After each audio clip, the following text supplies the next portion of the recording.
All right, so how are you guys doing? I hope everything's going well. A lot of you are staying at home, which is the smart thing to do, and just kind of laying low right now in this crazy time that we're going through right now, but no biggie. Uh, gonna hang out for a little bit.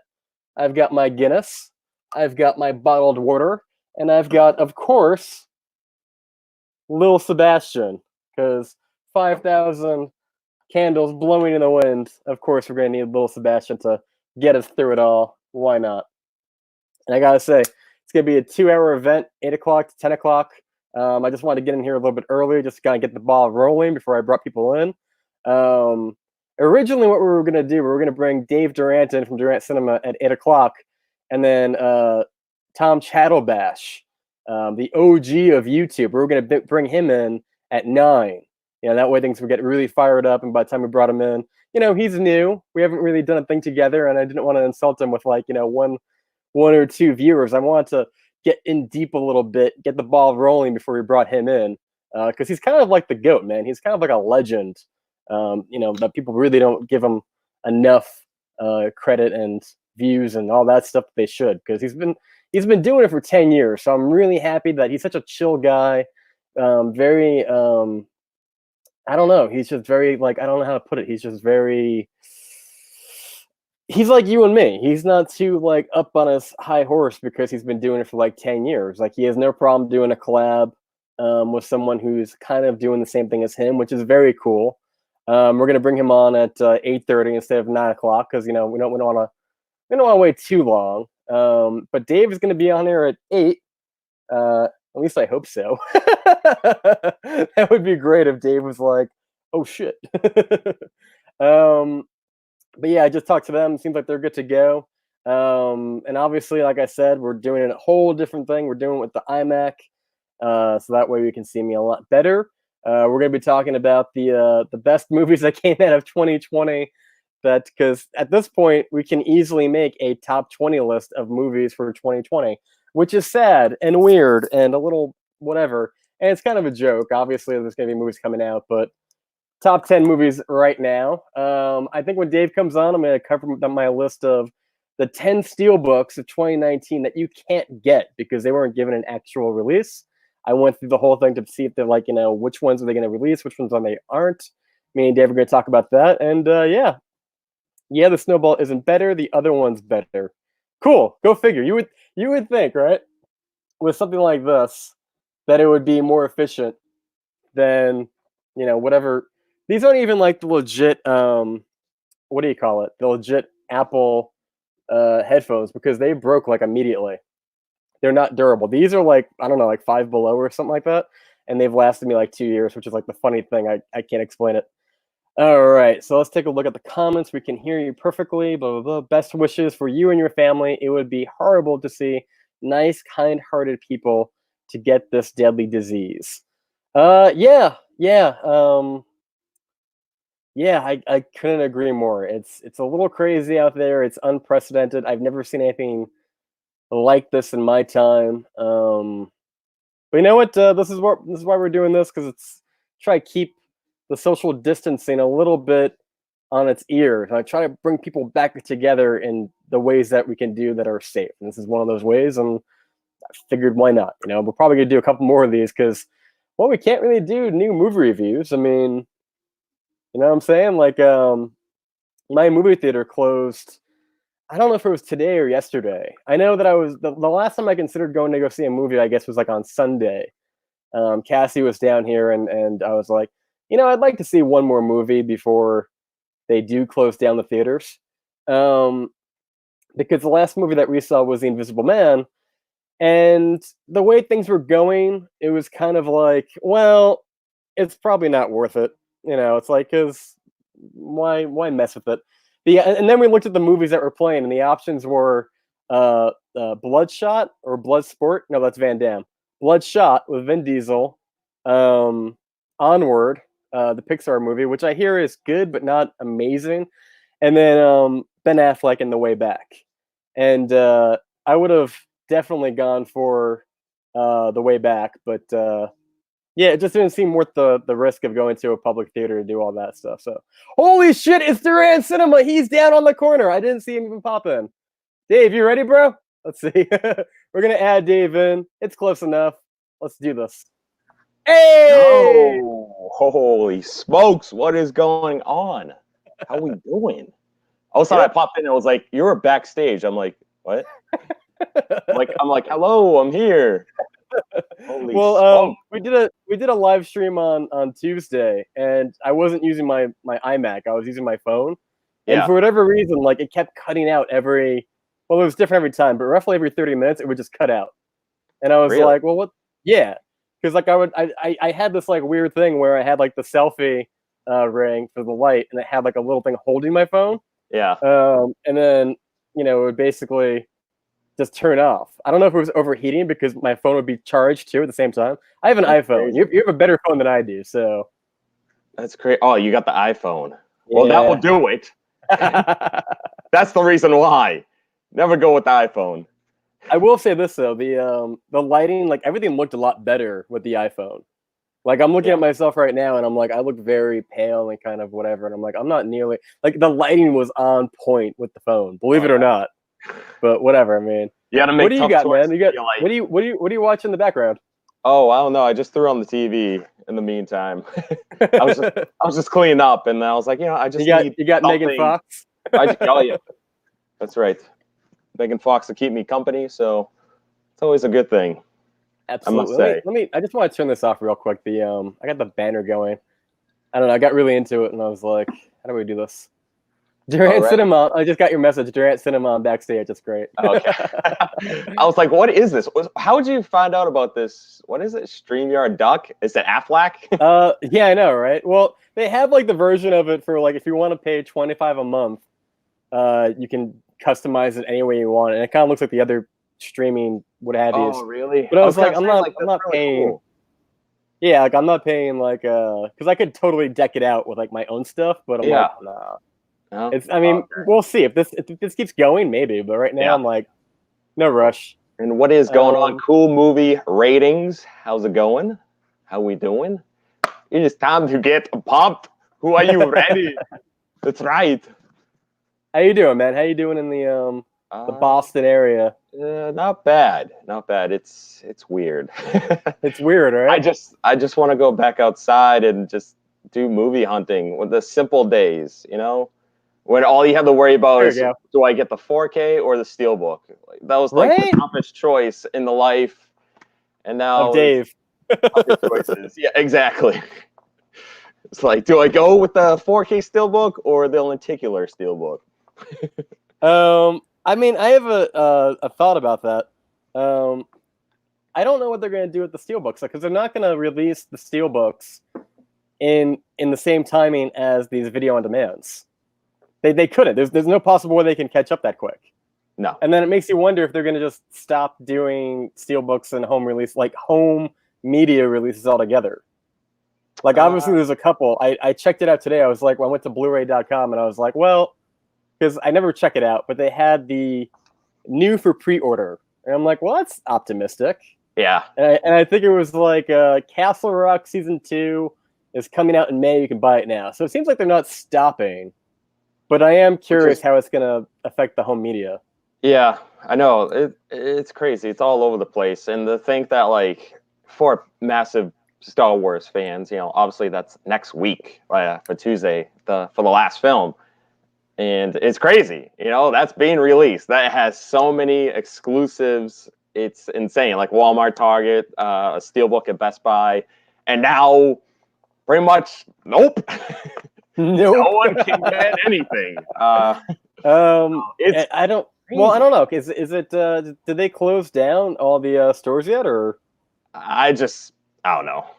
it's not worth Even it, if right? it's still open, it's just, I don't know. Do you go out? Well, I told you like it was weird, man. I went there on Tuesday. I don't even. I'm looking back, going like maybe I shouldn't have, but it was at that midpoint where it kind of was like Yeah.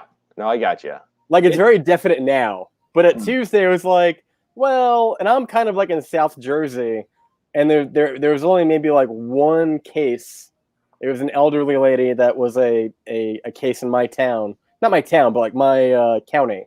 Yeah. And it was basically just like her, the police officer, and the EMTs that came to her aid, but no other cases.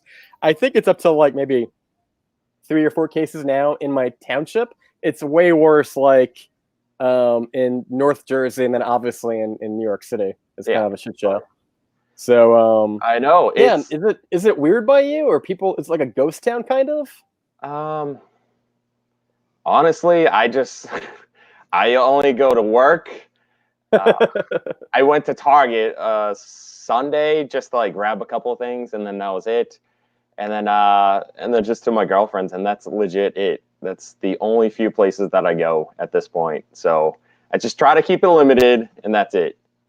Is your job like limited to like 10 people or 12 people or something like that? Or yeah, we have about, I want to say like 8 people, and I mostly have my own area that I work off of, and I can have the phone if I need someone to check something. So it is still weird, it kind of keeps the normalcy in my life a little bit. But I know it's just like as days goes on, obviously, my work's gonna be affected as well, and taking chances. It's a mess. It's crazy. It sucks. Yeah. But cool movie ratings. Oh, holy cow, you said my name. Well, you're welcome, Cool Movie Ratings. You are a cool movie rating. So my favorite movie is Terminator 2, and Predator is in my top 10 favorites. Holy cow. Did we just become best friends? Johnny Stamos. Hell yeah, dude. Cool movie ratings. How can you not? Like, Predator is my number 1, and then Terminator 2 and Terminator are... Predator is the movie that I had, like, in my VCR when I was a kid that I would just watch again and again and again after school. I would just, like, rewind that shit, play it again, and that and Die Hard. So exactly. I've seen that movie way too many times. It was, like, the one R-rated movie I was allowed to watch when I was, like, 5 or 6 or whatever it was. I don't know why, but my dad was like, "Here you go, son." Some people give their kids like, I don't know, like religious books. I'm like, nope, this is Predator. Enjoy. That's how you enter manhood, right? Kind of by watching Predator. Exactly.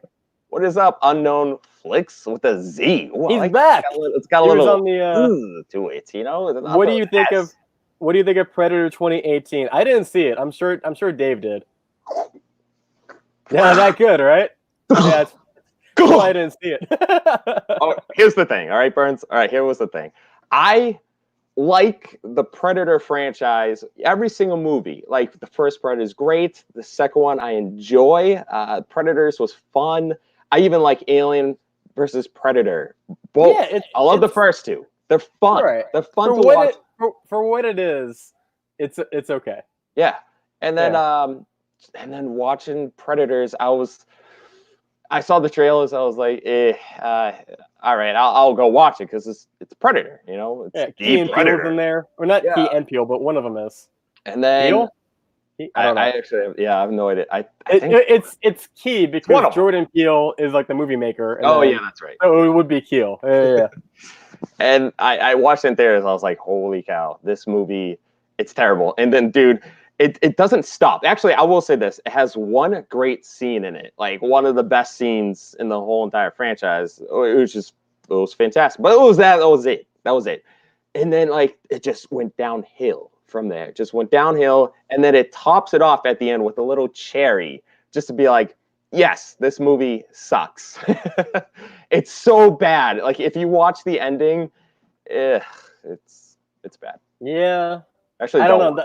I'm at that point where, because people kind of go, "Oh, you give good ratings to all of your movies," and I'm like, "Yeah, that's because I kind of just see the movies that are good." Do you know what I mean? Like, if a movie is like notoriously hated, like the Predator, I think it got like a 12% of Rotten Tomatoes or something like that on Thursday, and I was like, I'm not seeing this trash. This looks god awful. Yes, so that's the thing, guys. I only see decent movies, except for Underwater, which was bad. I saw that this year. Oh yeah, I was actually about that because I actually wanted to see it. The funny thing is that it looked okay. I heard certain things about it. I was like, oh, that could be fun. And then that was actually my number 1 movie I wanted to go see in January. I was like, okay, let me check the listings. 0. There was none. whatsoever. Wow. I was like, where? I'm like, this movie was out for like a week. I'm like, where'd it go? It I was don't gone. know. It was I was talking to Chatalbash, who's gonna be on soon, and I was like, it'd be funny like if we made like a joke like top 10 movies of 2020 that whatever. And I'm like, I couldn't even do that because I only saw 6 movies this year. And I'm yeah. like, and they don't even make like the best list. It's like there's like 2 good movies or maybe 4 good movies I saw this year. Yeah. A lot of good stuff I'm streaming right now, but Once you show me a list, I was like, what movies did I see in theaters? What was even right? out? It's like I saw Sonic and then Yeah.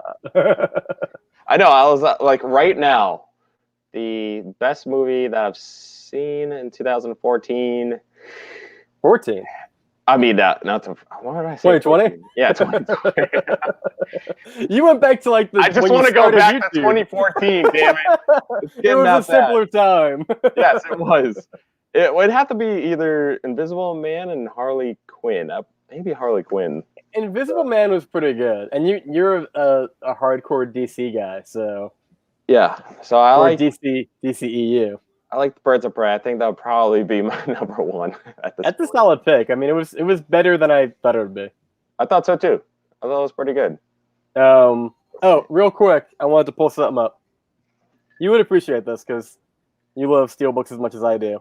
So I went through the laborious effort of looking at every movie from 2019, and of those movies, which ones did not get Steelbooks? Which ones did they say, you know what, movie's not good enough, we're not going to do it? And of those movies, which are the 10 best ones that should have gotten the Steelbook? Does that make sense? Yeah. So not to bring you down by telling you the movies that you'll never have in Steelbook form, but this is the list. Oh, let me just pull it up really quick. Have you ever noticed that? Are there any movies that you think about you want to go and they just don't have it when you get there? To be honest with you, I can't even think of one 2019. All right. So we're gonna do it real quick, and maybe I'll use this because I was gonna make a video out of it, but maybe I don't know. Well, maybe I'll crop it and drop it later. So here we go. I'm gonna do the 10.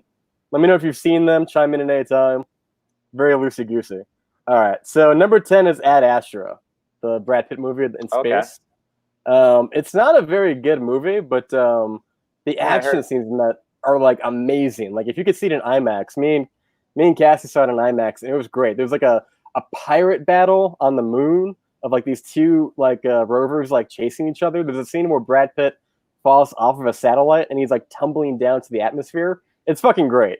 And the fact that I feel like every movie in space should have a Steelbook, even if it's not great. It's just there's something about a space movie. I agree.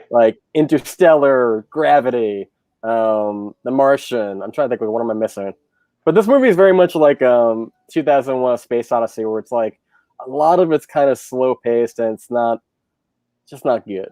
Number 9 on the list that we added was Booksmart, which oddly I haven't seen, but people talk about that movie so much. I haven't seen that either. Have you seen it? Nah. Damn. I heard it was good too. I hear it's really good, and it's funny. I couldn't get away from those advertisements of Olivia Wilde in the movie theater being like, "Hi, I'm Olivia Wilde, director of Booksmart. Here's a Coca-Cola ad, yeah, whatever." I just know it has the girl from The Last Man Standing on the TV show with Tim Allen. Which one? Was that the daughter or the yeah, the one of the daughters in the okay. Yeah, I haven't seen that show in forever. No, I remember Tim Allen and I remember Wilson, the neighbor that you couldn't see. And yeah, Wilson. Poor Al, man. Poor Al could never get a break. No, always the sidekick. And I think hey, he was the host of Family Feud. Damn it. Was he really? Yeah. I guess before Steve Harvey took over, right? Oh yeah, it was great. I think even before that. Going way back. Yeah, well, that would make sense because he's 90s fame. Let's see. They got some people commenting here. I really didn't like Rise of Skywalker. Well, you're not alone. I mean, I can see why, but I loved it. Good for you. Gravity 2, Electric Boogaloo. Yeah. I like that. Gravity 2, I'm down. I can't say your name, though. The person who said Gravity 2. I could, but I'm not going to. Yeah. I'll say it. It was pretty good. I wouldn't watch it at a theater. Booksmart got a Golden Globe nomination and has to be good. Well, I can't tell if he's being super sarcastic or not. Yeah, Because he could be. that's the thing about words. Yeah, I mean, there's no context. He could be completely. It's got to be good. Gotta be. So yeah, so that was number 9, and then I'll wrap it up because I know we got to get Chatalbash on here in a minute.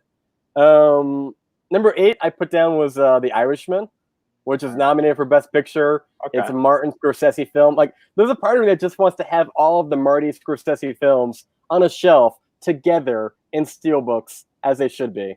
But because it's owned by Netflix, they're holding on to it tightly. It's an exclusive. They don't want to share it because I guess with Disney Plus and all these other streaming sites, they don't want to break that competition by putting it out there. They probably will eventually.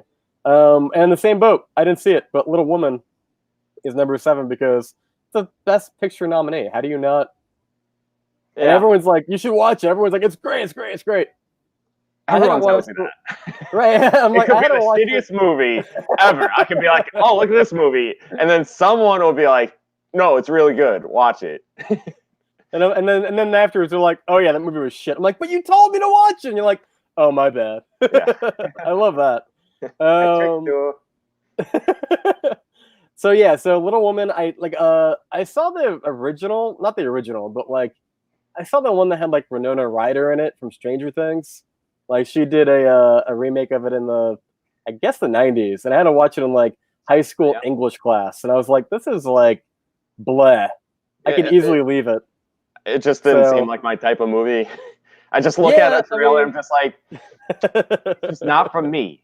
I am not a little woman. I am a big man. I am not the demographic. I'm a big man. So I see it because they're big men out there.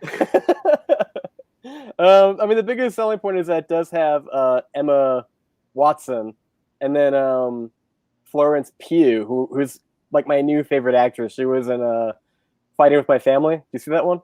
I actually just watched that. She's the main character, and she's also she plays Paige, and she's also in Midsommar, and she was supposed to be in Black Widow as her sister, but that got sidelined, so that's not going to happen. But yeah, and then number 6 on my list is Uncut Gems, which were we together? No, I don't think we were. I think we were. No, I think it was like a week after.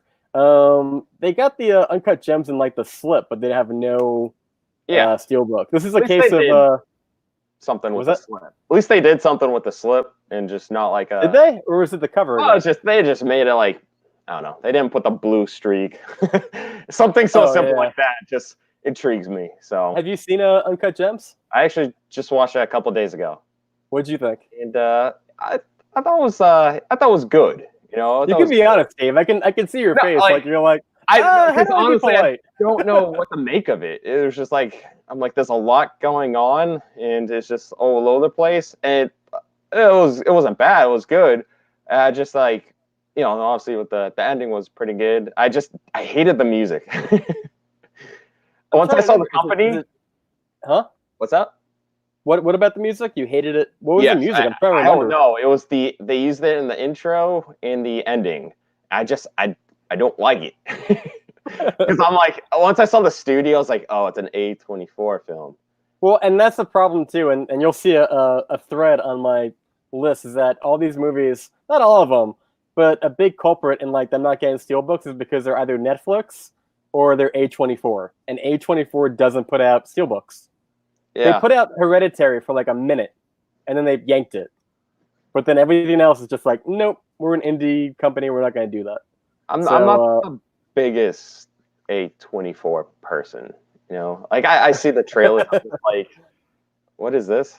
Well, because they're very small indie flicks, so like it's like and they try to make them as weird as possible, like so. Well, when you don't have the budget to make a big action movie, it's going to be like, well, it's a thinking man's movie, and hey, here's The Witch. But they make it really weird. Yeah, did you see The Witch? I did. It was terrible. Bad. You don't have to lie. We're not all pretentious. No, I'm not lying. You can say it's like, I remember your review too. I remember that because like it was awful, and then people loved it. There was one point I saw it. There was a listing for it in the movie theater. I almost went. It was like 10 o'clock at night or 9:30 a show, and I was like, I might go see it because I'm hearing things. And then I finally, I forget how I watched this. I think someone actually sent me this. I think there's a Steelbook for it. Is it like German or something like that? Maybe there is. I think I remember someone sent me that Steelbook. Yes, it has maybe the Zavi has sheep on the front, and I watched it. I'm like, what the hell? It just wasn't for me. I checked out, and there was like one cool scene, and that was it. I'm like, I'm just gonna stick with my Predator. The naked scene at the end. Yeah. Yeah. I mean, I don't know. Like, I sometimes enjoy like a abstract kind of mystery, but that movie is just way too much, man. Like, I had to go online to find out. Sorry, spoilers. I had to go online to find out that the goat that she was talking to in the end was the devil making a deal, and yeah. I'm like, look, Trick or Treat did it the best at the end. I love Trick or Treat. That's what I'm saying. Like the ending, it's like that was 10 times way cooler. Because that's like an actual Halloween movie. It's like a real story on Halloween. It's really good. It's not just like, well, it's in the title because of Halloween, and then every other movie is like, Jason is not really a Halloween movie per se. So I love that's actually a Halloween story. I'm gonna get through this real quick. Number 5, I put down Jojo Rabbit. Did you see that one? Negative. All right. It was like in and out of theaters, and like we found it and we snatched it up. It was really good. Again, you got Scarlett Johansson, who's amazing in kind of everything she does. And it's just really good because it's like a satire on Nazis who are just acting kind of goofy, and you got Hitler just acting like an ass clown the whole time. He's like an imaginary character in this like little boy's head. It's a fun flick. I don't want to say much more about it, but again, an Oscar-nominated movie for Best Picture. That just like, and this is not an A24 movie. This is not a Netflix movie. There's no reason whatsoever why this movie would get sidelined, but it did. Number 4 I put down was The Lighthouse. So again, we have a A24 situation where I guess it's a small studio. They don't want to do it, but you would think like you got like Willem Dafoe, Robert Pattinson. He's going to be Batman. Well, maybe not. He's going to be Batman eventually. And I don't know. I'm surprised they didn't put that out there. It was pretty good. You got the mermaid vagina. Have you seen the Lighthouse yet? No, I still have to watch it. You got to go watch that mermaid vagina, man. Just watch that on Pornhub. It is the most unappealing thing ever. Like, it's so like, did somebody grab like pieces of clay and just, who made this? Like, why is this a thing? Yeah. Number 3 on the list was Marriage Story, because if you want to see like Kylo Ren and Black Widow actually not voted in, but actually try to act, this movie is. But again, it's a Netflix movie. So they're like, we're holding on to it. We don't want Disney to take that away, blah, blah, blah. Oddly enough, you can buy it for like $100 on eBay because it was like a screener that you could, I guess it'd be like, for your consideration, they would send it out to critics. But yeah, who the hell wants to buy like $100? $100? Well, yeah, because like it's like a bootleg screener. Okay. Because like when they had like award season, I guess they sent it out on DVDs to like critics to vote for the movie for Best Picture, like the Academy. And then somebody's like, I don't need this movie. Let me just sell it for like $100. And it looks like a weird little like CD pack. It's so bizarre. Number 2, Midsummer, which again A24, and again Florence Pugh. That's like the folk horror movie that's in like, I guess, what is it, German? No, Switzerland, I think. And it's like a cult, and it's a really messed up movie. It's kind of like The Witch, so I don't know if you would love it, but it is better. I will say it's a lot better than The Witch. Stuff. I heard a sex scene. Someone was telling me. Oh God, yeah. Like, yeah. Well, it's not. Well, I don't want to get into it. I just heard that. I was like, okay. I was like, all right. Like, I didn't say anything. They're just like, oh yeah, this part happens, and I was just like, oh, okay. There's a scene where like they're trying to persuade a character to have sex with another character while other people watch. Yes. And like that. The messed up part though is that like he's like, all right, I guess I'll go along. But the messed up part is towards the end, an old lady comes up from behind and puts like her hands on his butt and is like guiding him to help. I'm like, that's That would not help any man in any situation. Nope, done. If a 70-year-old lady who's also naked, because everyone's naked in the scene, walked up behind and was like, "Let me help you," I'm like, "No!" And that's all I gotta say. You wouldn't get aroused. My God, like the worst thing you could do, the most counterproductive thing you could do in that moment. So that's number 2 is Midsummer. Again, it's got Paige from Fighting with My Family, Florence Pugh. She's the main character in that. Pretty good. It's also got Eyebrows from We're the Millers. Oh, yes. The little kid. He's pretty good. That's all I thought of. Yeah. I saw the trailer. Like, Jesus Christ. And then the number 1, bro, Parasite, which is the movie of the year. Oh, that is getting a Steelbook. It is, but in the most... I would say it's more not than yes. It's getting a Steelbook in Germany. It's Region 2. You can get it off Zalvi, and it's already sold out. It's coming out in June. I'm sure they're eventually going to put out one for like the US, but right now, nothing. There's nothing planned for US. Okay. And anything that is kind of planned out, like if you want to get like a German copy and just throw like your disc in there, I guess, which I'm sure people do. I'm sure people buy like Region 2 Blu-rays, Steelbooks, and then just like, well, let me just take my copy and swipe it out. But I'm not gonna. I don't know. It's a little much.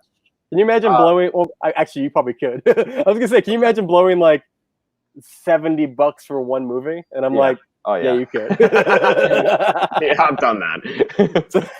I have way more copies of the same exact movie than I need.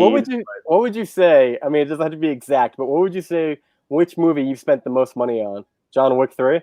Oh, Terminator. Terminator. T2? The first one, I think. I just see all the certain Steelbooks that they have, and I was just like, yep, easy click, click. eBay is frightening. It is worse than anything that is going on. No, okay, no, that's not true. But eBay, it's a great but dark place. Like, you find amazing things. People go on Amazon. I always hear Amazon. It's just eBay, though. That's where you find, like, I look up Steelbooks on Amazon. It's all the generic Steelbooks. Right. I'm just like, I can get this at Best Buy. That's all it is. But eBay, you're just like, holy hot chicken nuggets. Where did that come from? I need you in my life. And I just, click away. And it's mostly Terminator. So that's the list. If you guys think that there's a movie that needs a Steelbook, doesn't have to be 2019, comment down below. Let us know, because I always kind of want to know, like, why don't they have it? And then when they do have it, I'm like, it's mine. I need to get it. Yeah. Let me just take a look at over here. We got Unknown Flixie says he wants to see Jojo Rabbit. Unflixie is a film worth watching. Cool. Might make a review on it. The solid flick. You should check it out. That name, man. That name is just, I can't get past it. All right. Midsummer is The Witch Meets Wicker Man. Not the bees! Not the bees! Yeah, I saw that. They're in my eyes! You bitches! Greatest Killing movie me, bro! ever. Bring back your goddamn honey! I love the Wicker Man. That's like my favorite guilty pleasure movie. Terrible. I saw that a long ass time ago, and it was like back when I was like, oh yeah, it's hilarious. So I was just like watching. I'm like, what the fuck? Oh, it's amazingly bad. Yeah. What's his face? I was gonna say Tom Cruise. Nicolas Cage. Choose a scenery like nobody's business. I've never seen a man go so over the top. I think it started at Face Off and just kept going. I want to take his face off. Love that movie. Now his face is on a bunch of straight to DVDs at Walmart. That's where his face went on the slipcovers. And let's see. Question: have you ever written a script or seen one? I don't understand the scene one part. Like, have I ever seen someone written for like a film or short film or something like that? I personally have not written a script at all, nor have I really seen one, to be honest with you. I think I banged one out when I was like 18 or so, when I was in like college, film school, whatever. It was pure trash, and I knew it was trash. And I kept messing with it, and like it was just like a thing to do, kind of. And then I just like threw it away. I was like, this is awful. This is like angsty, bullshitty awfulness. And then you go to film school and like you see other people making their films, and it's like it's kind of all the same film, and you're like, ugh, done. Yeah. And I've never really been overly inclined. I mean, it's not like I'm on my road to getting paid to make said movie. Like it wouldn't go anywhere. I have written. I think the full extent of my writing has been just for this channel. Just like it's not even like it used to be more extensive. I used to do like video essays and explain videos. I do a couple occasionally, but now it's just like bullet points. I don't really do any extensive writing per se. Not the bees or my eyes. Read a script. I've written one. Oh, now he's just plugging his script. Oh, okay. He comes down to our channel to plug only 18 pages. I want to know, what is the script? Oh wait, I think it's a decent horror film. I'm waiting for like the next. I'm waiting for the next line to be like INT. Set the stage, and he just goes into it. I don't know. I'm fascinated. Oh, no, it's a decent horror film. All right. What is it? Unknown, I want to know. Flicks, what is the name of your script? I want to know. Maybe Chatalbash knows a guy. We can produce it. What's the like a killer? Is a certain killer? Does he wear a mask or something? I'm intrigued. I want to know. It is horror, and I appreciate that. It's unknown. It's an unknown flick. Hey, but bump because it's his name. I'll show myself out. All right. I'm just checking the time because I know I talked to Chatalbash. Let me see what he's doing. I don't want to leave him blowing in the wind. Stuck on a bus. Is Keanu Reeves the main star? Because he just can't get away from buses, damn it. I think Keanu Reeves is one of those movie stars like The Rock and Will Smith. You could put him in literally anything, and it'll elevate the movie. It could be a terrible script, but like you put The Rock or Will Smith or even maybe not Keanu Reeves. Keanu Reeves and The Rock together. Yeah. Screw Kevin Hart. You need Keanu Reeves. Okay. As long as you put a gun in Keanu's hand, I think you're right. If he tries to make like a sappy movie without action, it's not going to be very good. Sitting on a bus. Like, do you want to see? I don't know when it's going to come out, but do you want to see like Bill and Ted Face the Music, the third in the trilogy? I've actually haven't seen any of the Bill and Ted movies whatsoever, to be honest with you. But you have seen John Wick about 1 billion times. Oh, yes. Oh, yeah. Is that enough to get you to go see Bill and Ted Face the Music? It actually might, to be honest. Because, like, Bill and Ted back then, it was way, way before. So, like, I simply had no interest in seeing those movies. But now with the whole, like, Keanu Reeves he's just a beautiful man. And I remember, too, when John Wick, when I saw that trailer, I was like, I am in. And then I found out that people were hating on the trailer. I was like, what? I'm like, that looks freaking badass. And I watched that movie. I was like, that is absolutely amazing. So good. All right, guys. So I just got a notification. Tom Chatalbash is in the house. Very happy to have him on here, guys. He is the OG. Right. He goes back 10 years, the most reliable reviewer on YouTube. Ladies and gentlemen, Tom Chatalbash. How's it going? Well, howdy, sir. Happy to be here. How are you, sir? Howdy do. Nice to meet you, sir. Good sir. Nice you guys finally. Big fan of you both. Right on, man. How you doing tonight? You're in the New York area. How's things going? Oh, Long Island is just a death zone.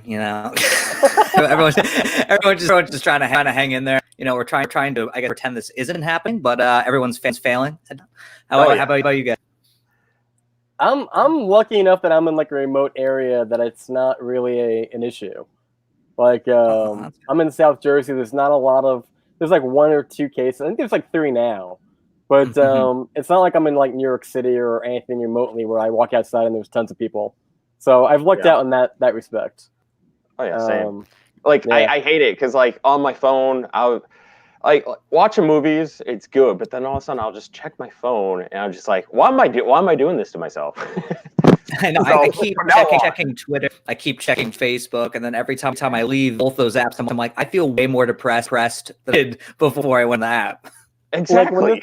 Like when this first happened, my first thing was like, we should make a top 10 list of like quarantined movies that you should watch during this bullshit. And I think like maybe like a day later, we're just like, No, fuck that. Oh yeah, we watched Dude. 10 Cloverfield Lane, and then after that, we were just like, I don't want to think about it. I don't want to be reminded about it. I'm not going to go watch. Same. What's that one that's like #1 on Netflix right now? Outbreak. I'm not going to go watch that. Contagion, which is probably the most. Which is, I mean, it's a movie I loved years ago when it came out. No one talked about it because everyone's like, that'll never happen. Flash forward, but like now, like I watch it and it's so eerily relevant that I finished watching. I'm like, yeah, great movie, but also now I'm fucking terrified. Like it just like it's probably one because it shows how easily like you can just like infect someone, how fast it can spread, that and the other thing, and you're like, yeah. Humans are terrible at keeping things like keeping germs to themselves. And now I need to go watch something better, maybe like John Wick, or make a nice raunchy comedy. Yes, I agree. Yeah. I've been trying to watch more comedies. Yeah, I was in the same boat because like Lily a couple weeks ago, it's like, I know I have never seen that movie Contagion. And I was like, I might give it a shot and whatever. Right. But now I'm like, hell no, I even want to stay from like away from anything, even zombies. Like I know there's no zombies, but I'm like, I'm like comedies. Just stick with a good happy vibe.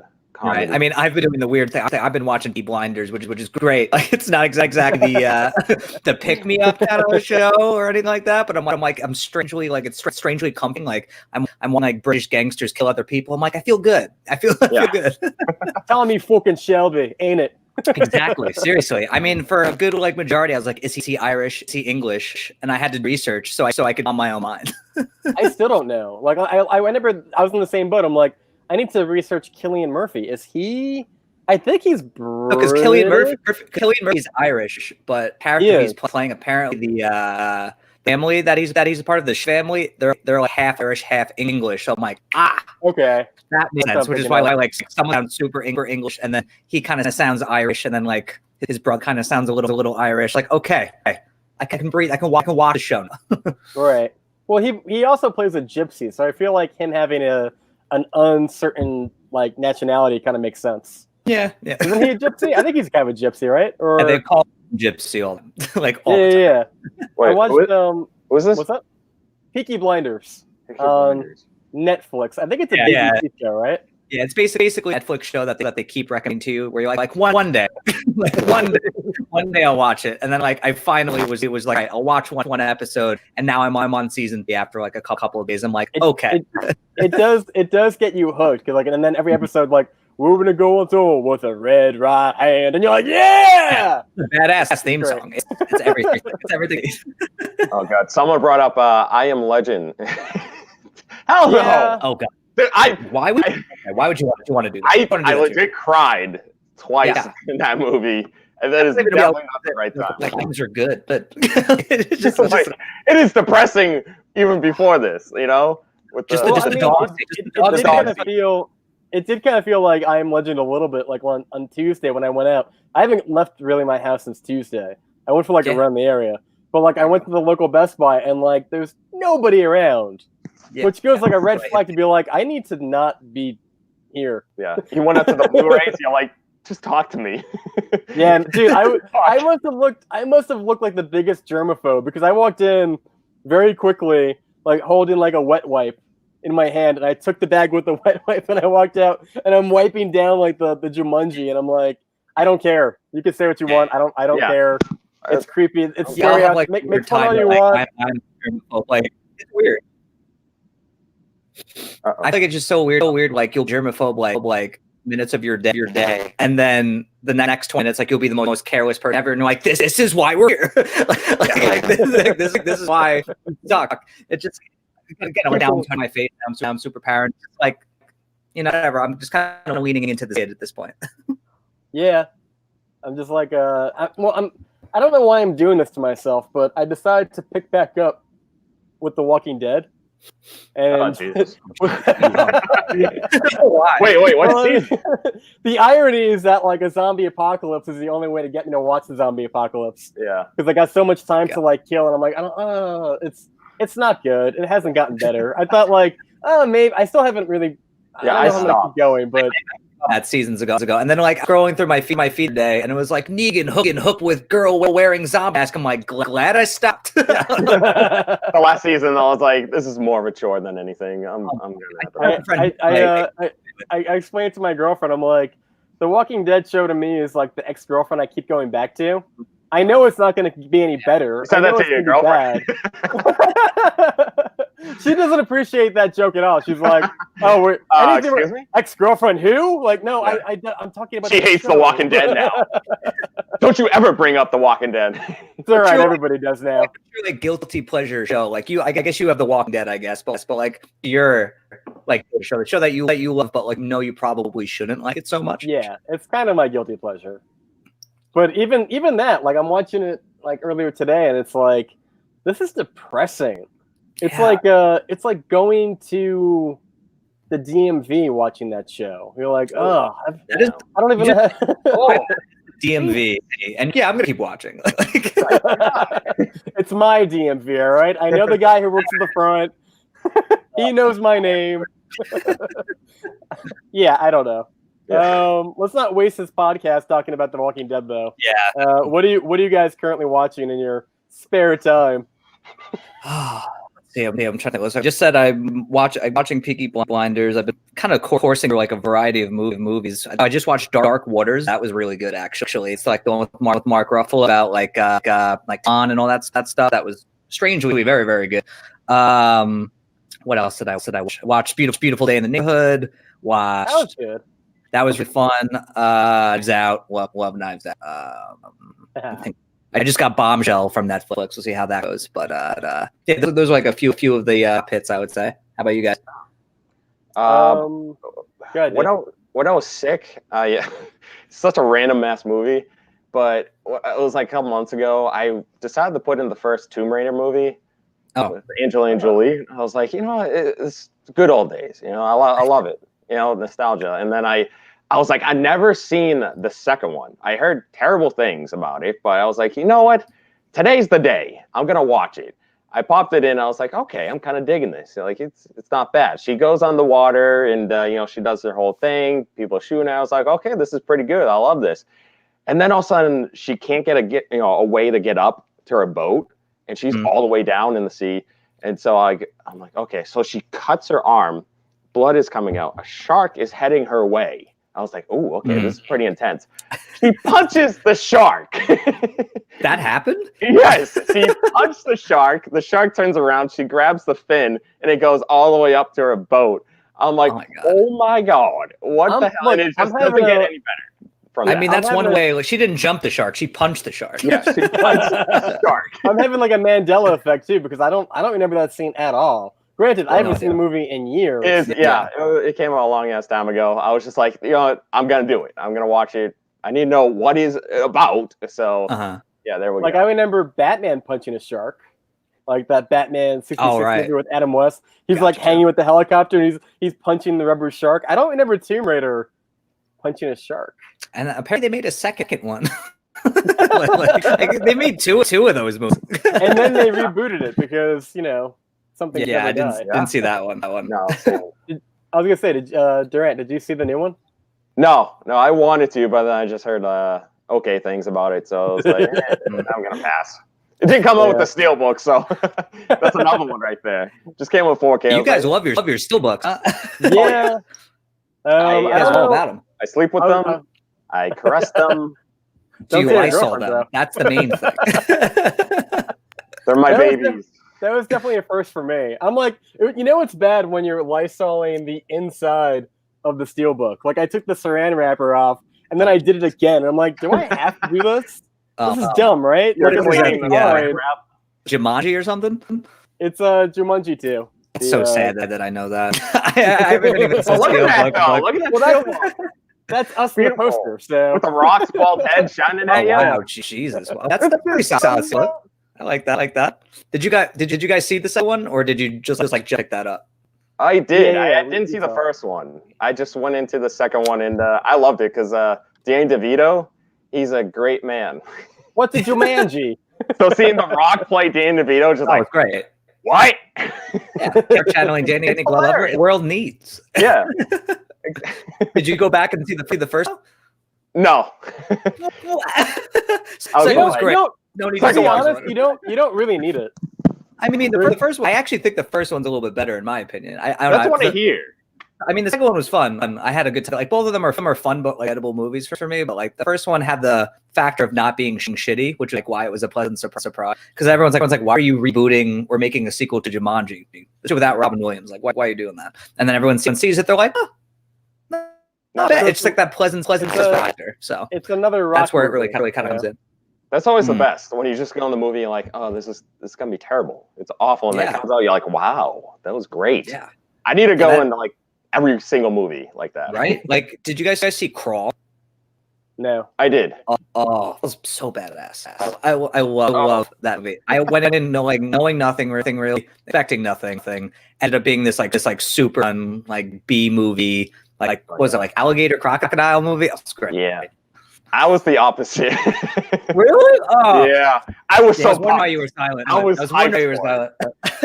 I was like, yes, crocodiles. Like, I gotta watch it. Then I missed it in theaters. I got it on Blu-ray. I was like, let's go, let's do this. And then all of a sudden I was like, okay. I'm more of a shark person than anything. It's got really good. It's got really good reviews. Is it good? Yeah, people like it. It was really good. Yeah. That was like one of the I would say that movie and Ready or Not were like the two underrated of last summer that everyone loved, but no one saw, pretty much. See, I liked 47 Meters Down Uncaged. The second one? I didn't even see it. I actually like the second one more than the first one. I don't know. Man. I watched it. I was like, people. We got some hot. I just love sharks. Anything with sharks, I'm entertained. I'm creepy. Like, they're so creepy. The creepiest thing I find out spiders.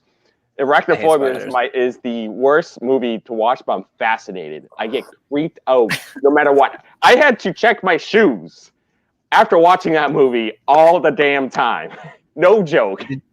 Did you ever see Eight-Legged Freaks, the classic? Yeah. Eight-Legged I was creeped out by that. That movie freaked me to the fuck out. I was like, ooh. It still does. I bet, did you guys ever see Stormship Troopers? Yes.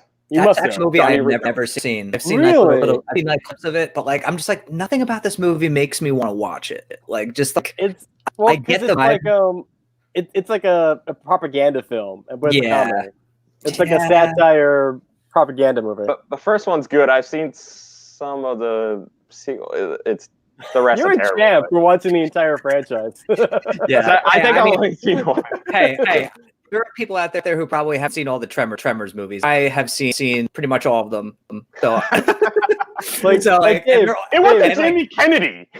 and past Tremor 2, they get bad. Like, they fly in the third one. Tremor 2 is at least you can watch.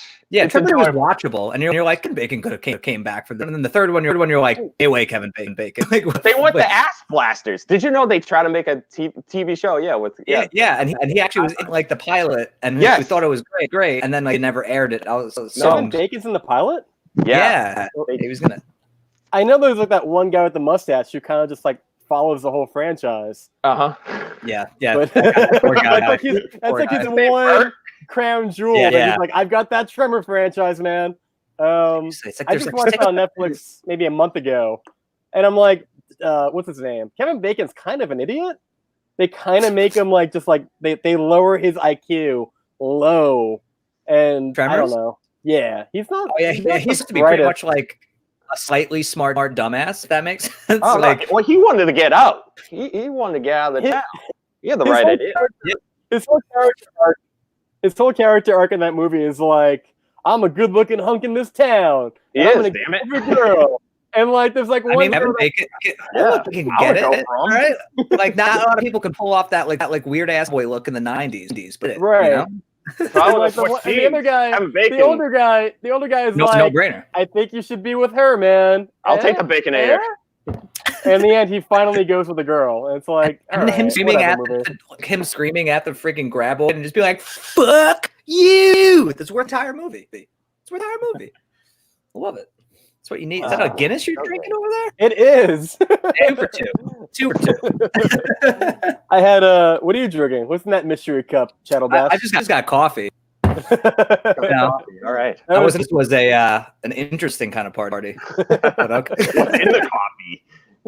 Well, I drank. There should be something else. I drank two of these, and I'm like, now it's time. Let's cut off the water. Let's pour Bump it some up, Guinness. yeah. Oh my god! Okay, I just looked at the comments, questions. I didn't even see. I know. Let's take a look. What do we got here? There's a film called The Mandela Effect. Mandela Effect. Let's see. Did they put Comes at Night on Netflix because it seems like tonight's project? Who listened to the Green Day welcome back. album? Yeah, it comes out. Blah blah blah. Right. Who listened to the new Green Day album? All right, that's Negative. All right, I didn't know. Sorry, guys.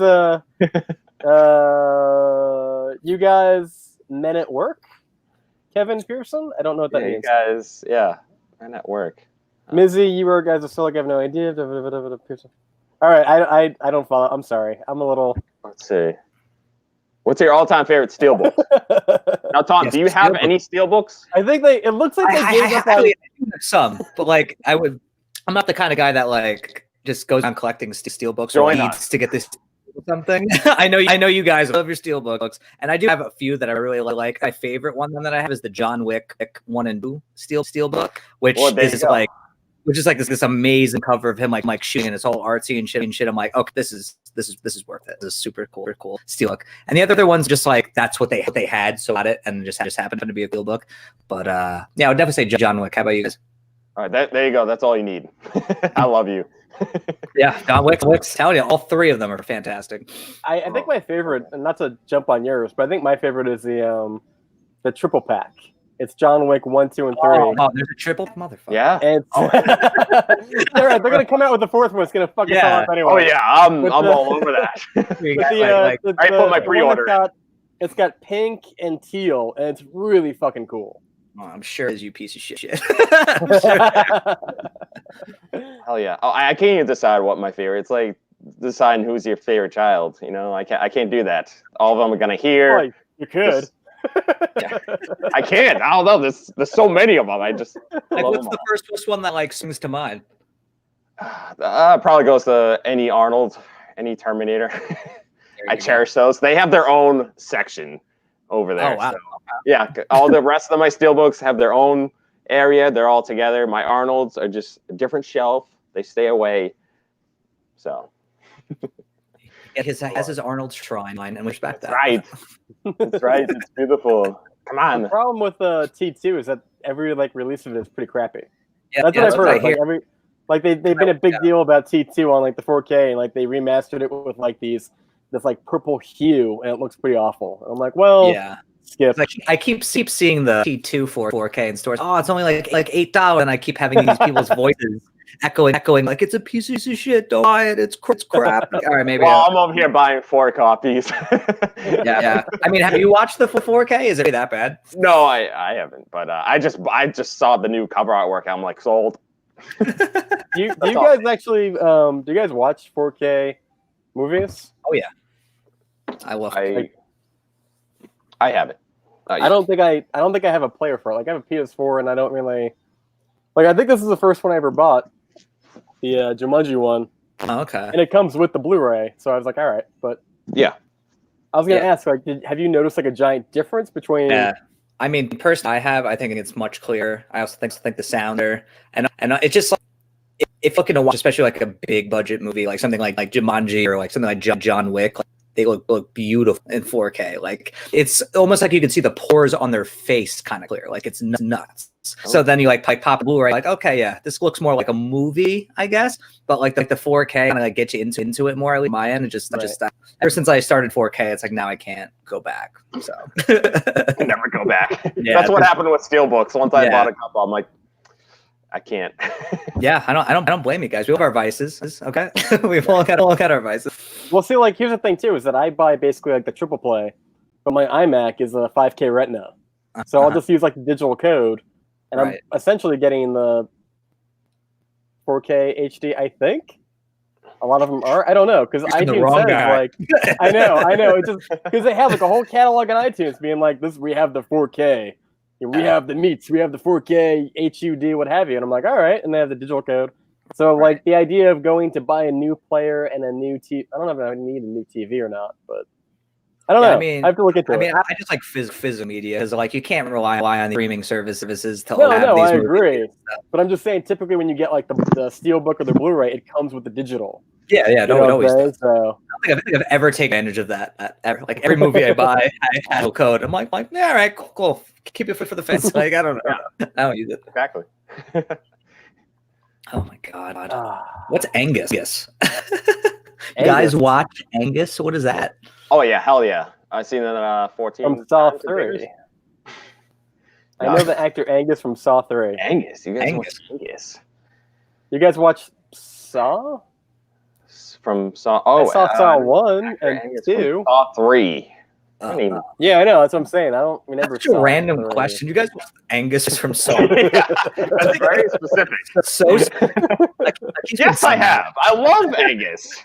Gee, My favorite actor working today. Angus, I like a good Angus. Oh my god! But did you see that that we got postponed too? The Chris Rock Saw one. Yeah, Spiral or something? Spiral. I have no idea how that's going to go. I was going for a jog today, and along the way, I was like, I wonder if they actually shut down my movie theater.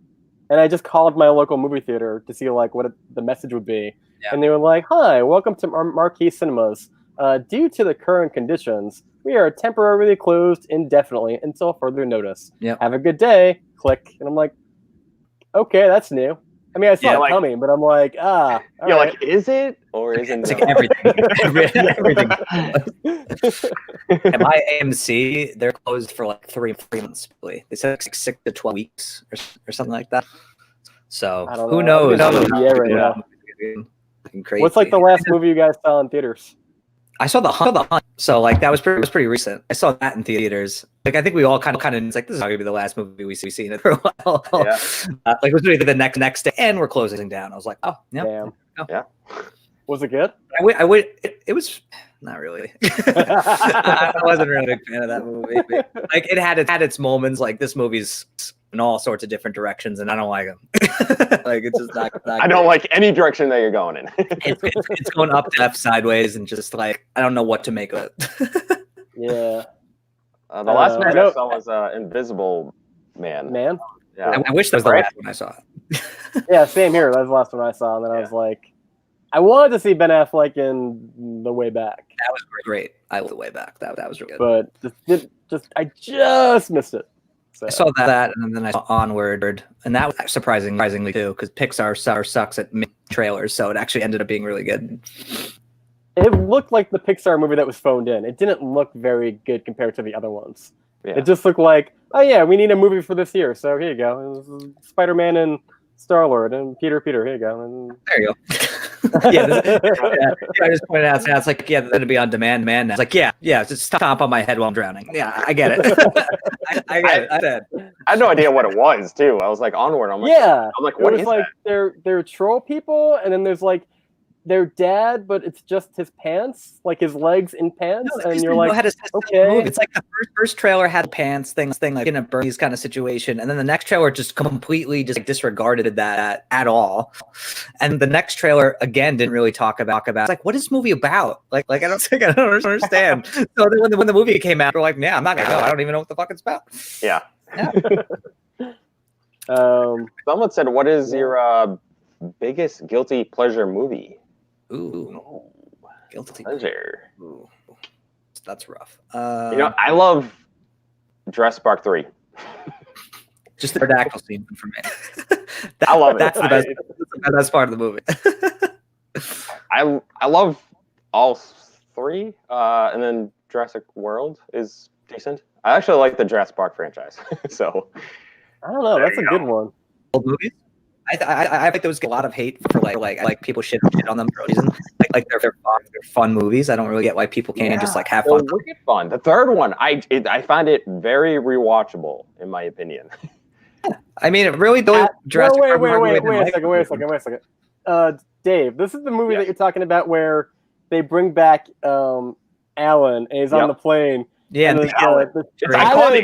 That's iconic. It's iconic. It's great. Like, I wish I could have been there for that meeting where someone's like, yeah, so he has a dream. And then this dinosaur's like talking to him and someone's like genius. Like, But just know, whenever someone says Alan, you have to say Alan. like I just, like was it a movie? That was in a movie. Someone wrote that down in a script and they were like, yeah, turn that in. But don't worry, guys, it's a dream. I gotta see if there's a. You're right. I want to see if there's like a pitch meeting for Jurassic Park 3. I'm sure there is. I watched that video. How about you, Bert? Your guilty pleasure?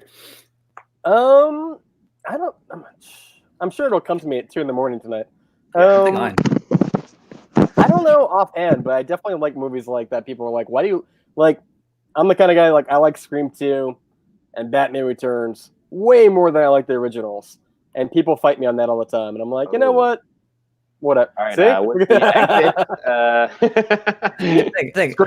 2. I remember when this movie came out, I thought it was fun. Everyone just like was shitting it because like they all hated it. I thought the first like G.I. Joe movie was so dumb, but so fun. I just like it knew how stupid it was, and it just like went full on stupid. And like I gotta give the movie credit for it. Like and the sequel would be like too serious. And everyone's like, yeah, the sequel is so much. I'm like, you know what? I prefer this as first ones. So like, I don't know, that movie where like I know it's a bad movie, but I'm like I can't help entertainment value out of it. So well, I mean, for me, it's like the whole movie is set at a university, and they're in a film department talking about films. So for that alone, like, kind of made the movie for me. Like, you have that scene where they're in the classroom and they're debating, like, which movie has the better sequel and stuff like that. I don't know. For me, it's just... And then Batman Returns, I don't know, dude. Like, how do you not like Michelle Pfeiffer as Catwoman? Like, what is wrong with you? There's people who hate Batman Returns? That's such a good movie. Believe it or not, most of all McDonald's, because, you know, they lost Happy Meal money, but... it was legit on TV a couple days ago. At the very end, when the Penguin's coming out, Danny DeVito in his suit, it's like, what? Walking out is like onesie, like the ugliest onesie ever, just like coming out of the water. Like, I'm like, I'll give you that. Freaky. The Danny DeVito stuff is a little like, what are we doing, guys? Like in the end when he's doing his, like in the very end when he's doing his patent speech and he's like, we'll blow them their genitals sky high. Like, what is going on? This is supposed to be a movie. And then he bites the guy's nose off. There's so much where you're like, okay. It scared me. But the Bruce Wayne, Selena Kyle really kind of sells me on it, I guess. And then the rest I'm like, yeah, okay. And then you got Christopher Walken. I'm like, all right. That's kind of like, that just elevates it a little bit more, you know. So I don't know. That's probably my guilty pleasure. I'd have to think about it because they're not ones that are like in the front of my mind, I guess. Well, thank you, Punk Nerd. He agrees with Jurassic Park 3, so thank you. I'm so glad. Gracias. What did you say, Chatalbash? Did you have a favorite guilty pleasure? It was the first G.I. Joe movie. Oh, that's right. Channing Tatum. Yeah, Channing Tatum. Where did he been? That's when he was like Sir Clench a lot, where all he could just like clench his jaw and kind of act. Like that was like 21 Jump Street. People were like, "Oh shit, this guy's." But that's a good question. It's the most disappointing role ever. Disappointing. I was just thinking about this too because it was mostly to blame. The trailer really messed it up. Okay. Oh, what was? I would say both of the Godzilla movies are pretty bad. Those were the most. Like the 2014 and the King of Monsters were both. Like the trailers were given. Like okay, so the first one, right? Which I'm going to call it a sequel because it's a franchise. Mm-hmm. You have Bryan Cranston doing the narration. Right. And he just came off of Breaking Bad. And it's really selling this movie. You got Godzilla yelling. You got like the skydiving scene. You're really going, okay, this is going to be epic. Right. And then it's not that movie at all. And then King of Monsters is also kind of the same way where the characters are dumb. They don't do things that make sense. Nope, you got some okay... You got some okay scenes with the monsters, and it's all at night. So yeah, I would say those are. Because you said James Bond, I would say Spectre was also pretty bad. I like Spectre. You like Spectre? Come on! I mean, it's not Quantum of Solace bad. There's nothing as bad as Quantum of Solace, but But yeah, I thought Spectre could have been better. Okay. Oh, I just looked one up, and yeah, Speed 2. Speed 2. Is I that your guilty pleasure? I just looked. I googled it, and it gave me a couple options. I'm like, oh, okay, that one right there, Speed 2. Oh, word. Oh, I've never watched that movie. It was like, just take this, take the concept of Speed, and now they're on a boat. Like On a boat. That's hilarious. Yeah. Like even Keanu had the sense to be like, no, that's not hilarious. No, I'm bailing on that. Totally forgot about that.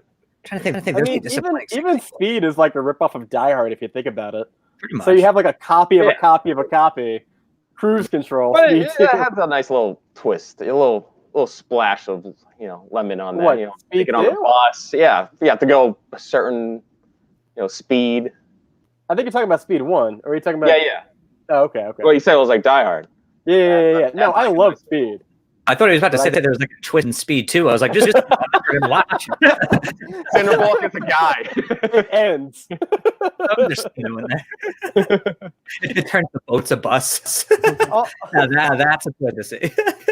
All I remember from Speed 2 was like Willem Dafoe in a bathtub putting leeches on himself to get the blood. That's all I remember from that movie. Going, what am I watching? This is not like, what is going on, guys? Poor Jesus, take the wheel. What is this? Yeah, I don't know. It's bad. Don't watch it. I think there's a lot of the bad sequels that I've seen. I mean, Dumb and Dumber 2 is terrible. Oh, yeah. Oh, Jesus. Horribly bad. We don't. Like if we talk about there's like a moment of silence where we're just like, yes. Are you talking about the prequels or the new one? Oh, well, both of them are bad, but I didn't see the prequel. But I did see two, and it was pretty bad. Yeah, but it was awful. So Jack Reacher 2 was one of the most disappointing sequels that I've ever seen because the first one was so surprisingly great, and the second one was awful, like absolutely awful. Yet it looked great. So I was Tom Cruise, right? Yeah. The first one is like probably one of his rated movies. And then the sequel came out, and it was just dog shit. It was just horrible. Absolutely. I didn't see the sequel, but I do remember thinking that the marketing for the sequel was pretty bad. Yeah, so I could see why nobody would see it and stuff like that because it was just. I remember there's like a scene with him on the phone, and they interrupt him at the diner, and that's all I remember from the trailer. And going, I mean, it looked good, and then I was, yeah. Yeah, they had a steelbook of it, and I passed. See, you made the right call. There you go. Have you guys seen Live, Die, Repeat? Or I'm sorry, that's not the right name. It's called Edge of Tomorrow. Thank you. Yeah, that's another one that kind of got dicked over in the marketing. Yeah. I love them. So good. Solid. Apparently, they're making a sequel. Well, now, I mean, who knows? But apparently, they were going to make a sequel. Yeah, that's one of his best for sure. That one's great. Everyone I've shown them that to, minus one person who's an idiot, didn't like it. You're an idiot. What would you say your predictions for Maverick are? I think it's gonna. Everything I'm seeing looks fantastic, and I feel like he wouldn't do a Top Gun sequel unless it was actually gonna be like good. And it's been so many years that first one. I've always wanted a Top Gun sequel ever since I was a little kid. So I was like, please be good. And if it gets postponed, I'm gonna be so pissed. So pissed. When's it supposed to come out? End of June. June. Let's see. Depends. Well, you know what? Cruise. Well, here's the thing. Tom Cruise makes all of his money in China, so it's probably going to be postponed. I hope not. Oh, God. If you think about it, all his movies make money. They're in China. Just put it on video, man. I got around. Like we could do this. Oh, it's the worst for Mulan. Worst timing ever. Seriously. Yeah. I was surprised it took them so long to pone. Like Quiet Place 2 did. That was all right, Mulan. Don't think you can actually come. You know you're not. Yeah. Yeah. Like why are you trying to play with us? What else here? Best movie didn't expect to like. Sonic. I didn't think I was gonna like Sonic. I thought it was gonna be like Sonic. Yeah, every other I agree with that. Video game kid movie, and I'm like, this isn't half bad. Oh wait, did we lose Tom? There he is. Wait, yeah, I'm here. Playing with fire. You're Dina. Wait, you like the movie? Yes, I did. I enjoyed it, and I was like, nope. I legit, it was one of those movies where I didn't have the say in it, so I went in there. I was like, okay, all right, fine, whatever. So I'm watching. Oh, I'm laughing my Frozen ass 2, off. right, Dave? What's that? Like Frozen 2. Oh, of course. But like legit, I'm the movie's going on, and I'm cracking up laughing. I'm like, holy cow, this movie it's legit enjoyable. Like it's fun. It's so easy. It's like a nice, easy watch. It's, Did you see it? so, No. Okay. it's John Cena. It's hilarious. And so when it came on Blu-ray, I'm like, yep, picking this up. I will watch it when it's free.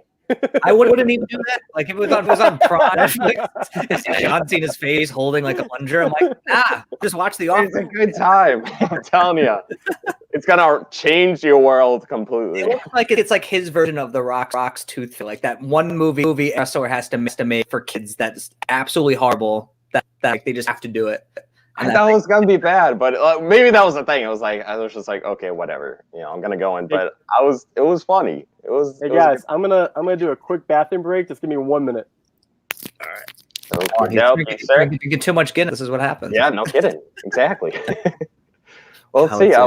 Was there ever a scene in a movie that made you walk out of the theater or cringe? Have you ever walked out of a theater? I have. You have? I think I've only done it. I think a few times. I'm trying to think. I did. Was one of them Shrek 3? Surprisingly, I don't blame you because I love the first two movies. And then I went to go see the third one with my dad, and we were both really excited. And like half of the movie, like I leaned over to him, like, "Is it just me? This movie terrible? Like honestly, terrible." He's like, "Yeah, I want to leave." I'm like, "Me too." And I was like, walked out, and then I was seeing like the rest of it on TV, like way down the line. Wasn't great. Yeah, you're like, I didn't miss much at all. Much. I almost walked out of Spirit. I don't know if you remember that movie. Spirit. Which was basically, it was trying to be like Sin City, but as like was like a film noir kind of thing with like some weird like not superhero, but like vigilante. It came out like a couple of years after Sin City. Had like Samuel L. Jackson, had like the guy from Suits in it, and it was just awful. Really. I'm trying to. I can't even think. You're happy that you don't remember anything. I haven't seen it. That's probably a good reason. Yeah. How about you? Have you walked out any? No, I have not. Because usually I'm just like, you know what. Whatever, I'm here, gonna stay. Maybe something enjoyable might happen. I will say though, the only time that came close was Pride, Prejudice, and Zombies.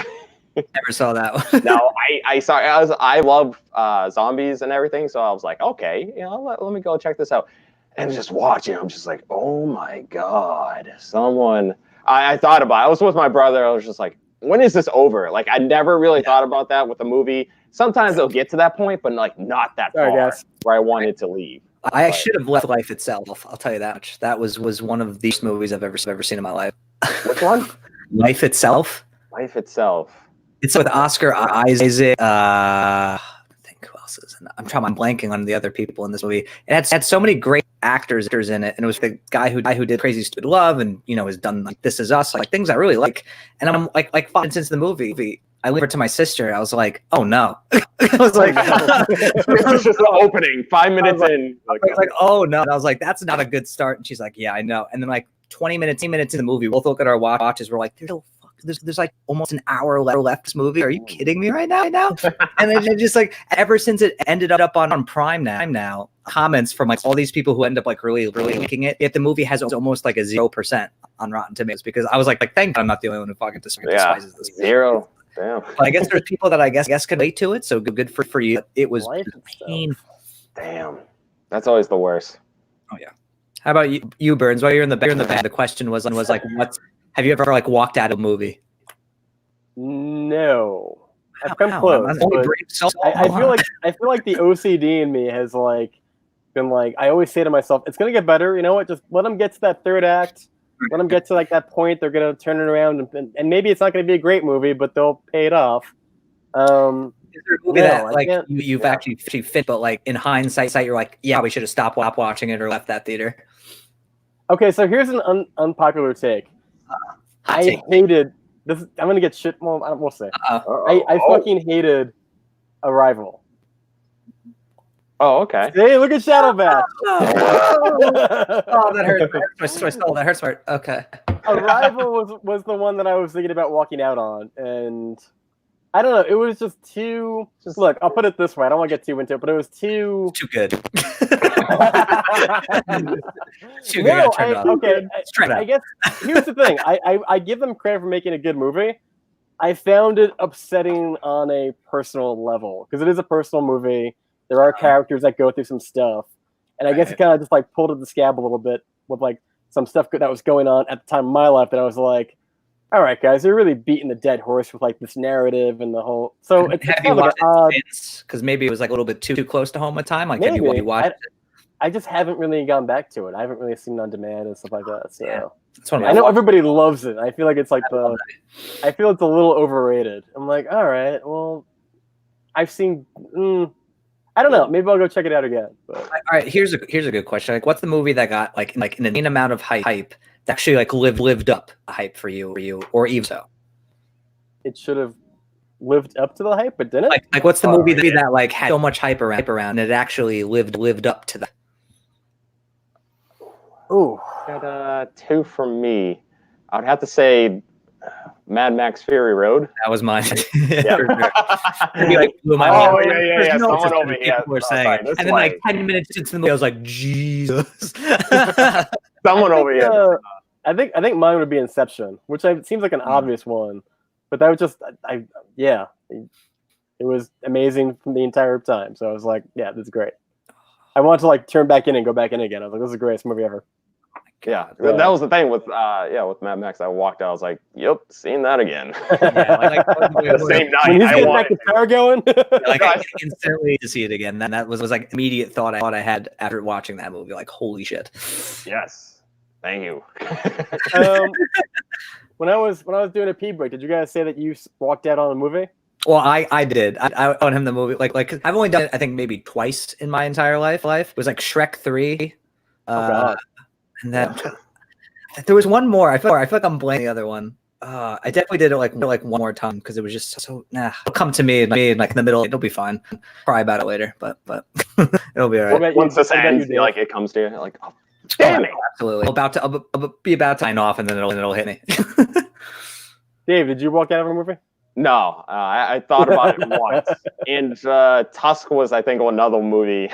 Oh God! Because it was just me. It was 11 o'clock. I remember in the the afternoonish, whatever, and then it was just me and one other person. And that was it. And I was like, okay, this dude turns into a walrus. That intrigues me. And then it just happened. I'm like, what the hell? I'm like, do I stay? I'm like, what is this? And when I got out, I felt so weird. Like, what did I watch? I remember eating too, and I was just like, I can't even enjoy this meal. I feel weird. So that was it. That was the closest I don't know I've ever gone. That's fair. I feel like Rocket Man was kind of a movie I kind of wanted to walk out of. Really? Wow. Yeah. Well, see, I don't know. I didn't. I kept waiting for it to kind of pick up. I didn't. You know what it is? I didn't like that they made it a musical that everybody was singing the songs. That kind of turned me off a little bit. Okay. And I guess because I saw Bohemian Rhapsody, I was like, all right, we're doing this again. I haven't seen it, but I heard that too. Some people, like, it's weird because people are like telling me to buy it, like, oh, they loved it, and other people are like, I have the poster. oh, there you go. So I may or may not the movie. I don't know, like little things just like turn me off. Like I know it's like I guess it's like real to life, but there's a scene where he's like pretty young in the movie and he's in the back of a van and he's like, oh, I think I'm gonna change my name to Elton, and the guy's like, but that's my name. He's like, yeah, I know. Fuck you. I'm like, I like Elton John's a dick.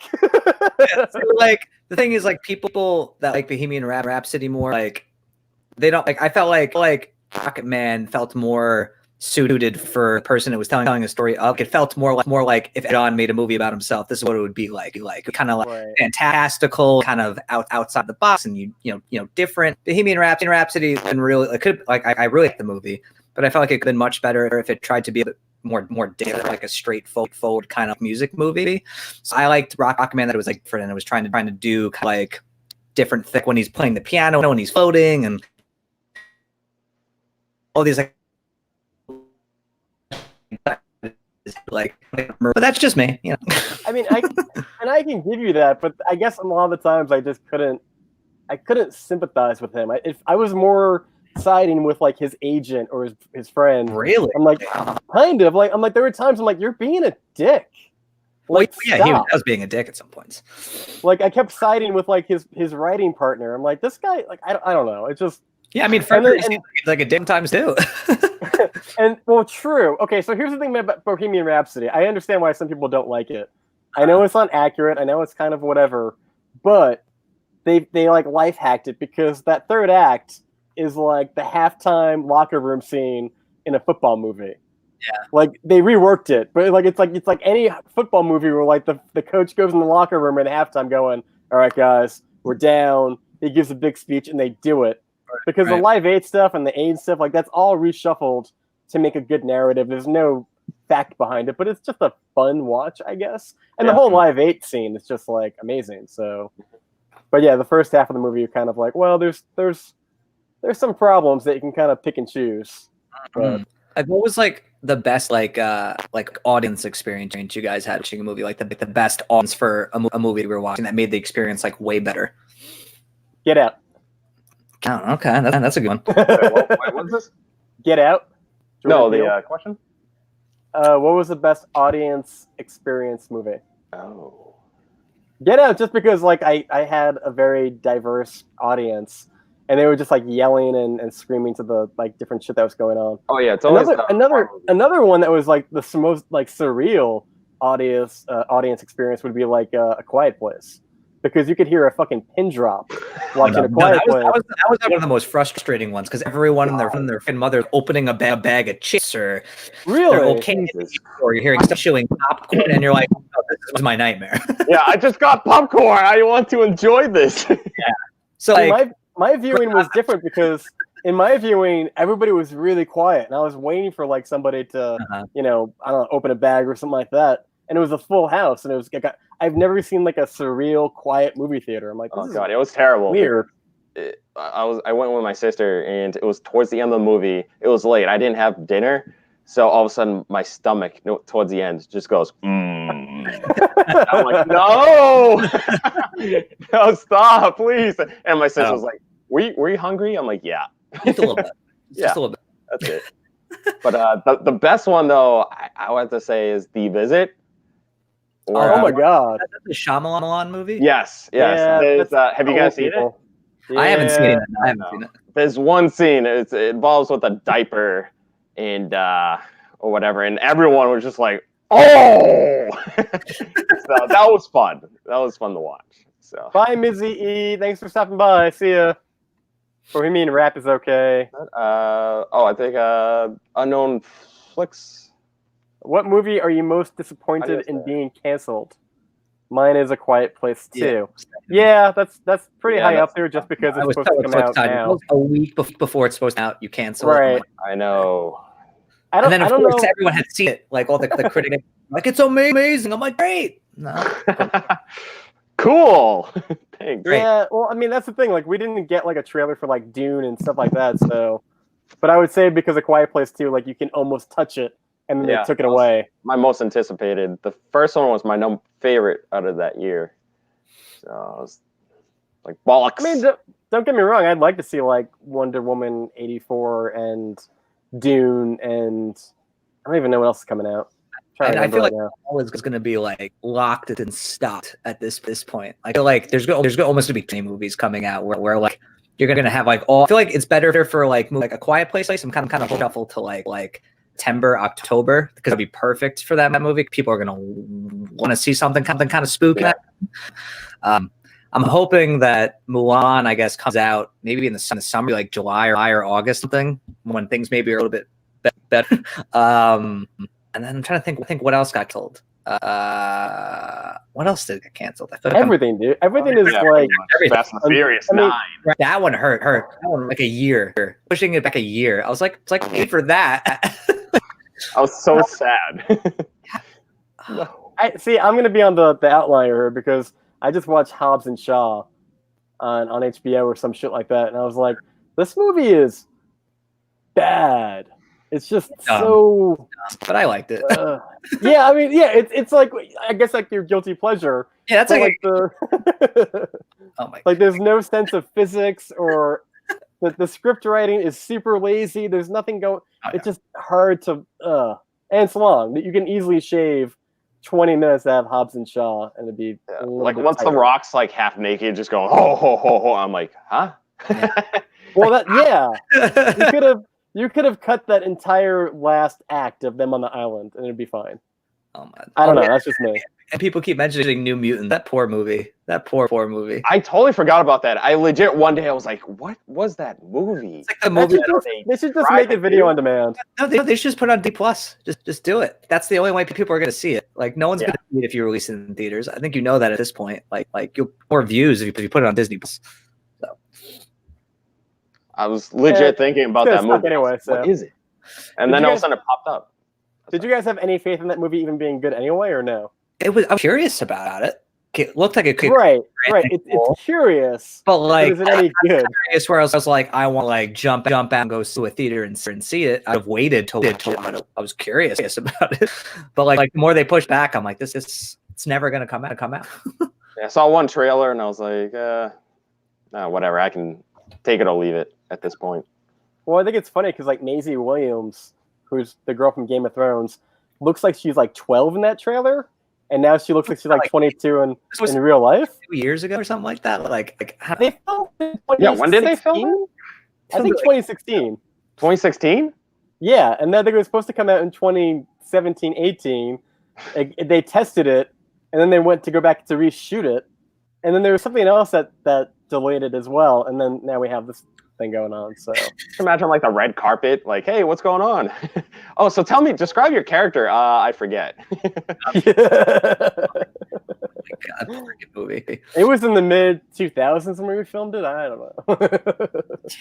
Yeah, no. Yeah. That's crazy. After Dark Phoenix, I'm like, I'm kind of out on. I didn't even see that one. You didn't anything. You didn't. Yeah. It's not good. I like the first two X-Men. I've never seen a movie where they phone it in so hard. Oh, like yeah. Everybody there is like, "Hey, I'm back. I'm under contract, and they paid me." Oh, look, mutants. Like they officially the whole Phoenix story twice now. Oh yeah. Yeah, that's a good point. And didn't work. You had a second chance, and you didn't work. Just didn't work. And one can make a strong argument that the first one was better. Yeah. Oh my god. Yeah. Honestly, I saw the third one. I was like, that is. Yeah, I'd rather watch Last Stand than Dark Phoenix any day of the week. I mean, there's a scene in Dark Phoenix. They try to make it a huge action blockbuster series. It's just them trying to cross the street. That's it. It's them just trying to cross the street to get into a building, and it goes on for like 25 minutes. That's it. Yeah. It's like, what is this fucking movie? And you can tell everyone in that is like, what the fuck are we doing? It's so funny because like when that movie came out, people like I think I had something going on that week. I skipped that week for the release. We all did. Yeah, and then I went after, and people were like, oh, you didn't pick up the movie, like you're gonna get the Steelbook. I think in my head, like people, rooting for this. They're like, oh yeah, you should have got it. You should have picked up the Steelbook, and they're still saying, I'm like, I didn't think people went to go see it. No. Well, for what it's worth, Dave, it's still available at Best Buy. You can still get it. Yeah. It's not sold out. They got 28 copies. It's gone. Yeah, I'm good. That was a pass. And Green Lantern just sitting on the shelf. Yeah, I think Dark Phoenix is the worst. I think it's even worse than Wolverine Origins. I think Origins is like the worst. The worst of the worst, in my opinion. Wow. Well, because the other two are terrible. Wait, which other two? Like Last Stand and Origins. Oh, I was gonna say I like the Wolverine. I think you're talking about the two Wolverine movies. Yeah, I like the sequel, the Wolverine. The Wolverine is good until like 15, 20 minutes. Then it becomes like a Power Ranger movie, and you're like, all right, this is freaking weird. And then Logan's amazing, which yes. And then I love the first two X-Men movies. I really like Days of Future Past. Apocalypse was okay, and then Dark Phoenix. Yeah, it's all over the place. It's the most inconsistent franchise I've ever seen in my life. Like, literally, you go into each movie. I don't know. No. Yeah, you have no idea if it's good or not. Well, and it's funny. Like, I knew it was going to be bad, but I was like, well, you know what?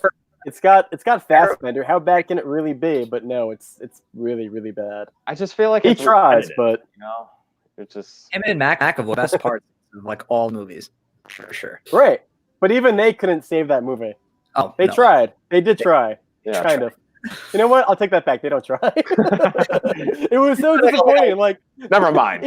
even Fassbender, he says to Professor X, he's like, "We're tired of it, Charles.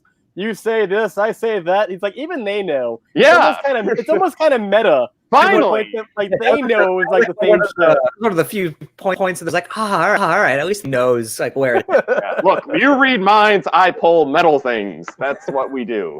And it's like you give me some speech, I disagree, blah blah blah.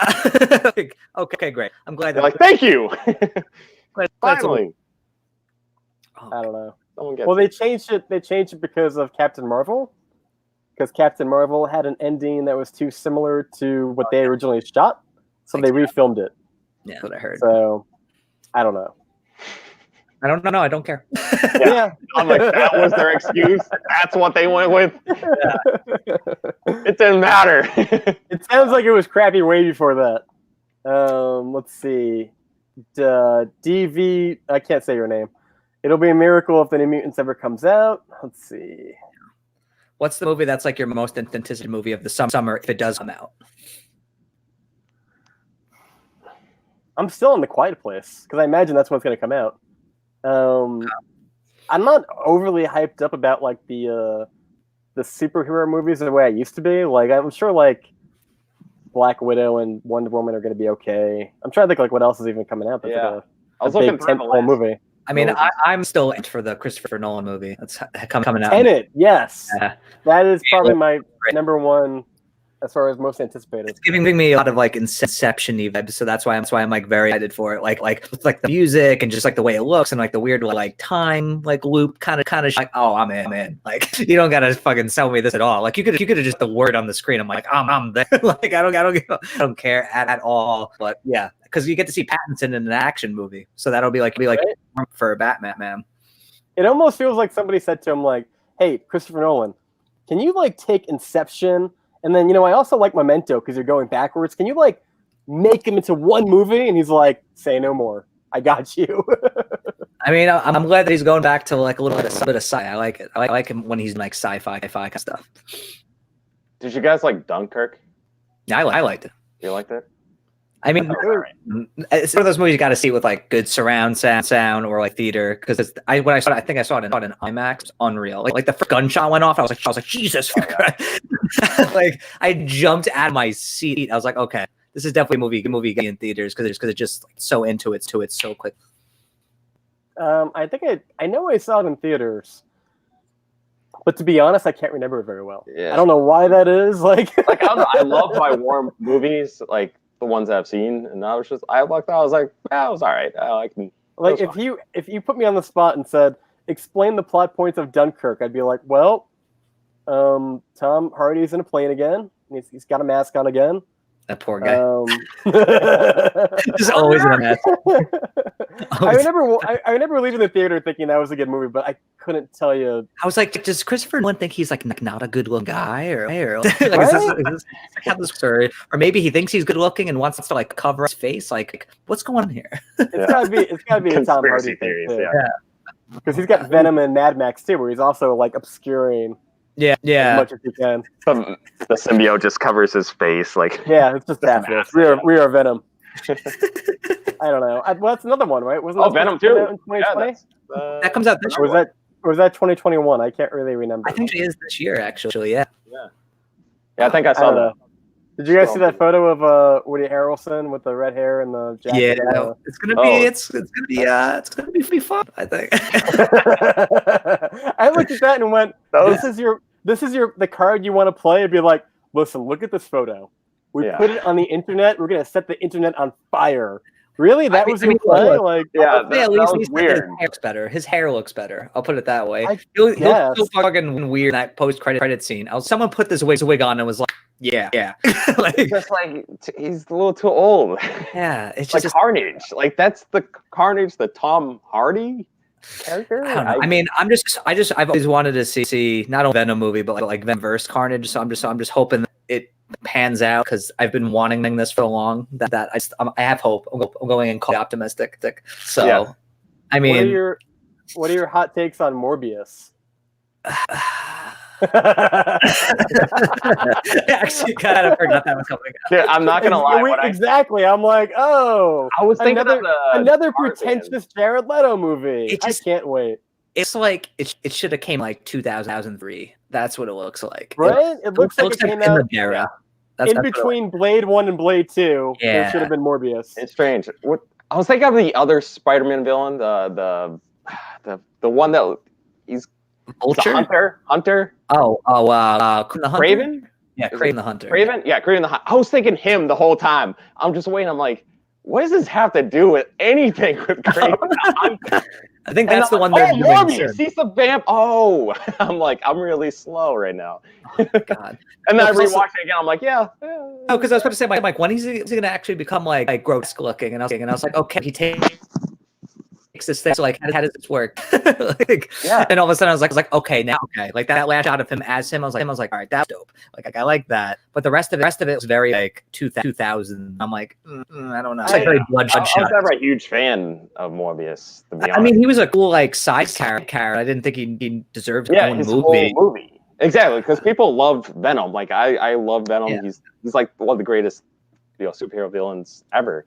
And then like with the movie, I thought that was pretty good. It was fun, but that was something I really wanted to see. Venom, but Morbius is. I'm sure it's gonna be and the Hunter. Who the fuck wants to see that movie? Like, what's that? Craven? Like who wants to see Craven Hunter? Like who was like exactly. Like, who was crashing the message board? Craven the Hunter. Like who was flooding? I'm like of all the superhero villains in Spider-Man universe, I'm like, right? Like he's someone who could like show up in like Spider-Man moves cool, but like his own like his own movie, hell no. I don't get it, but we'll see. I mean, I guess it depends on who you have playing Craven the Hunter. I have no idea, but Mizzy E says, "Do you think Tenet will be linked to Inception?" I find that highly. That'd be kind of cool, but I find it highly unlikely just because it's Christopher Nolan. I mean, that would be cool if they like walked into like accidentally or something, and people had the briefcases and they were like sleeping or some shit. I'd be like, if something small like that, I'd be like, that's dope. But I feel like he doesn't want to like connect to any of his movies. I feel like he's not that kind of. Bruce Willis is gonna show up at the very end. Right? Like that's you're like Shyamalan twist. That was honestly one of the best twists I've seen in a long time. That was incredible. When we were talking about, and like that scene happened, and I was like, "Holy shit!" And he goes like what? I'm like, "Did you ever see Unbreakable?" And he's like, "No." I'm like, Yeah, my friend was like that. He's like, "Dude, did you see the ending?" I'm like, "Yeah." Like all the personalities formed into the one mega dude, and he's like, "No." I'm like, "What?" Bruce Willis. I'm like, "What about Bruce Willis?" I don't think any of our friends have seen Unbreakable. I think if you're like a movie lover, you've probably seen Unbreakable. But if you're not, it's like, But see, I like not a lot of people Glass. I actually really like Glass. I do have some issues with it, but I did really like it. But I love Unbreakable. I like Glass too. Yeah, I mean, I thought Glass was cool. Yeah. Everyone was like, because they had problems with the whole thing. I won't like spoil anything, but like a puddle, Tom, a puddle. It showed you how weird around water. You can drown in a puddle of water. Weakness is. I mean, I guess that is like the sour grapes of that movie. Yeah. If you took that out, I think I would like it a whole lot more. But that last 10 minutes, you're just okay. Beyond that, too. You want me to believe that the world is going to believe what they're seeing on their iPad on a YouTube video is real because they said so and it's going to change the world? Bullshit. I could have photoshopped the video footage that they showed on the YouTube channels. In the very, very end, when they have three people sitting at the train station. Wasn't it like a bunch of people were like sending in video, them having abilities? They started the whole movement. Like they showed the video from like the ending of the movie, but then it inspired people who kind of had ability to kind of send in videos, them doing stuff. So like it kind of started this whole revolution.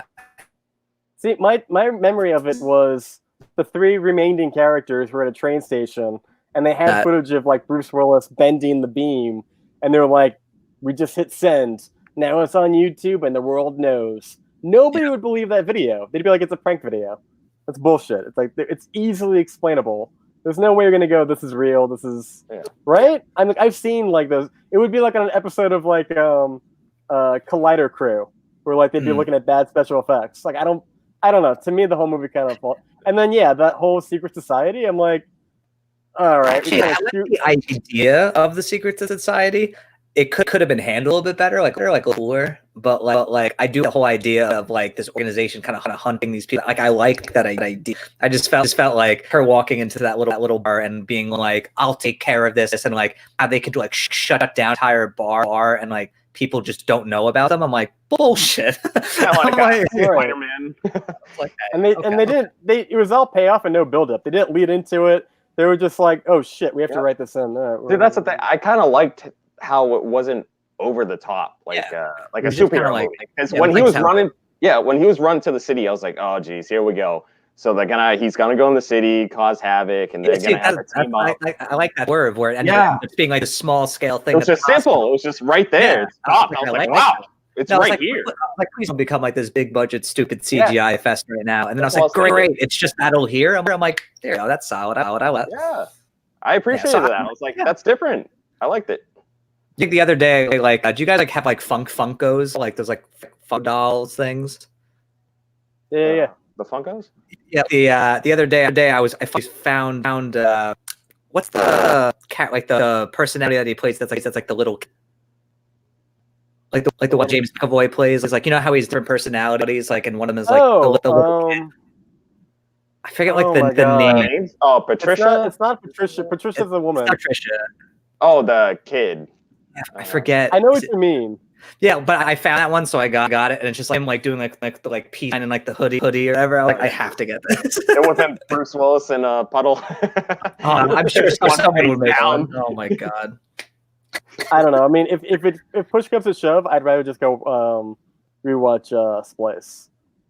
Because Splice is kind of amazing. I'm sorry, Split. My bad. Yeah, because I was going to say Splice is a real fucked up movie. No, my bad. Split. That's one of the most fucked up. Has actually seen Splice? I've seen pieces of it on cable. I did not know what I was in store for when I watched the movie. It's quite fucked up. So I'll put it that way. It's a movie you definitely revisit. Put it there. Splice. I like the name. Yeah, it was. It's kind of like what we were talking before, Dave, about like how like there's like a scene in Midsummer where you're like, oh, we're doing this. It's kind of like that a little bit. Wait, there's another one. Did you guys like it Midsummer? I enjoyed it. I haven't seen it. I can totally see why certain people wouldn't like it. But I'm like in the middle of the road on it.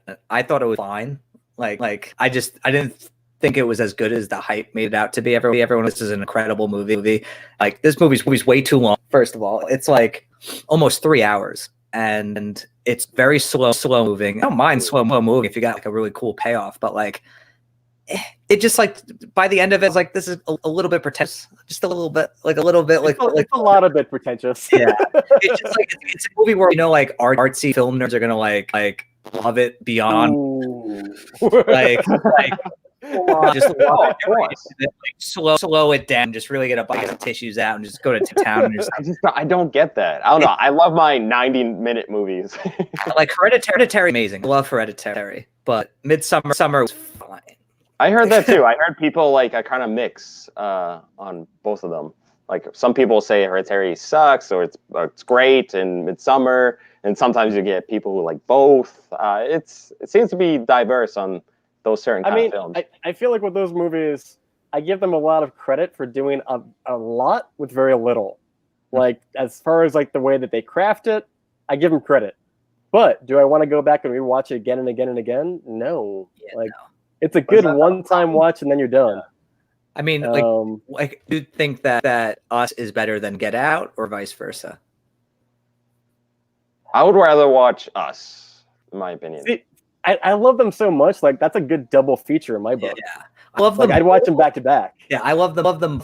But I feel like if someone's like we need to watch one of them, I feel like I put in Get Out because I don't know. There's something about Get Out like very very rewatchable.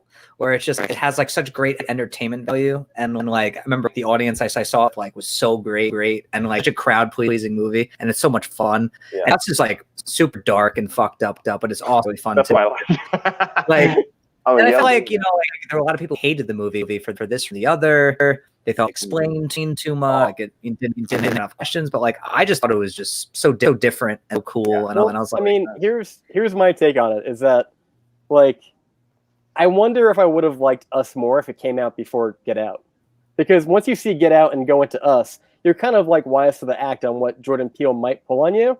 Like it could go sideways real quick, and it's kind of it's like Welcome to the Twilight Zone. You kind of know what's up. And I need to see Us a lot more. I think I've seen Us only twice. Yeah, I've seen Get Out like a dozen times. Because I saw Us, once I walked out of theaters. There was a lot of hype over it. I was like, okay, cool. It looks pretty good.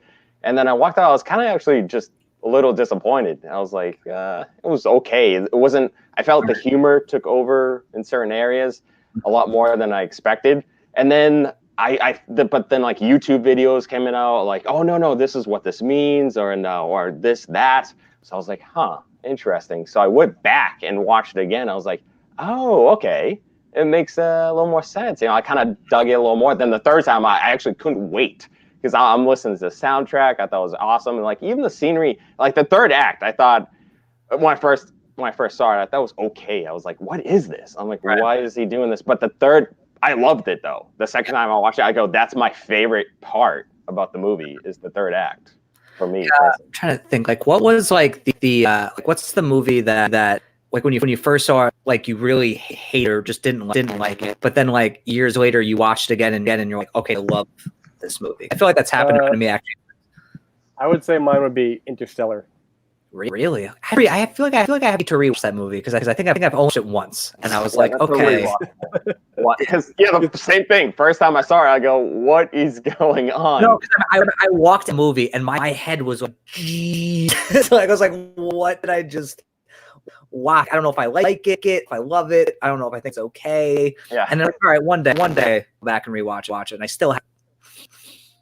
Yeah, because I mean, I think it's a case of they sold you on the trailer of it being a certain kind of movie, and you got a kind of a very different kind of movie that was advertised. Yeah. But once I knew what it was and I watched it a couple times, I was like, okay, I like this movie a lot. Yeah. And it just seems that like just hit you, like the music and everything. I was just like, it breaks it up. The score is great. I love the adventure. Oh yeah. And then like you just get like the scene. It's just like, damn, like how do you recover from that? Then you go along with the journey and then just hits you with another scene. So like it has a nice pacing to it. I don't know. I enjoy the music a lot too. Like that's a key thing. If you get nice music with a great scene, and I'm in. I do remember watching it in theaters. I think the home release was better, but I remember watching it in theaters. There's that scene where Michael Caine is in the hospital bed, and he's confessing everything, but the score is so like over the top, and he's kind of muddled. You can't really make out exactly what he's saying. Like he's basically confessing that he was lying, but like you're like, what is he saying? And then the girl has like an aha moment, and she's off to the races, and you're like, wait, what did he say that made her go run to the next room? Like what?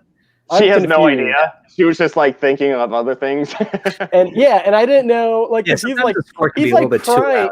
He's crying the whole time. Like, I'm sorry, man. And I told us. And he's a little British. He's like, I told them. Meanwhile, like fucking Hans Zimmer's like, and you're like, what is going on? Yep, pretty much. That's like when I saw Inception. Like I think I saw it six times theaters. I was like obsessed with that movie. But I think mostly I saw it again because I couldn't understand what like Ken Watanabe's character was saying. Like Saito, anytime he was on screen, the score would be so loud that like he would just be moving his lips. Like it's a guessing game. Like I have no idea what he's saying, the most important thing, and you can't make out what he's saying. I was like, oh, it's a nightmare. It's so crazy how things you pick up over time just when you watch the movies. There was legit during Christmas, Home Alone 2. I must have seen that movie thousands of times, okay? But I just picked up on this line where at the very end, they're robbing the bank, and one of them steps on the board, and he falls on the car, and Harry or Marv. He's like, oh man, I really hurt my foot. And like I just caught that line because there goes Marv or whatever, landing on top of this car, but yeah, he's worried about his foot, tweaking it. I'm just like, I was cracking up laughing. I'm like, how have I not put that together? Home Alone 2, I'm trying to I think it might have been the first one, or it was the second. Which one was the movie where there was like a giant hole in the center of the floor that he falls into or something? That was two. I remember watched it. I think it was like a few years ago. I never remember the line where like he like falls to it and he's just like, what a hole. I never heard that line before. And I started dying laughing. What a hole. See, Home Alone 2 is deep. Keeps on giving. Exactly. You learn new things with Home Alone 2. I think Daniel Stern's like highly underrated in those movies because everyone's like Joe Pesci. Daniel Stern is great in those movies. He's great. He's got all these like, little ones that are so good.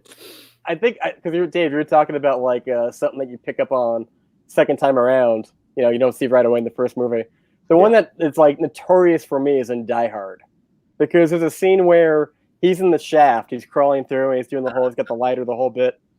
And then the bad guys like Hans and not Hans, what do you call it, Mikhail, all the Germans are downstairs and they got their guns and they're trying to find him from below. And it's a scene where the guy's like pushing the gun up to see if he's in the vent.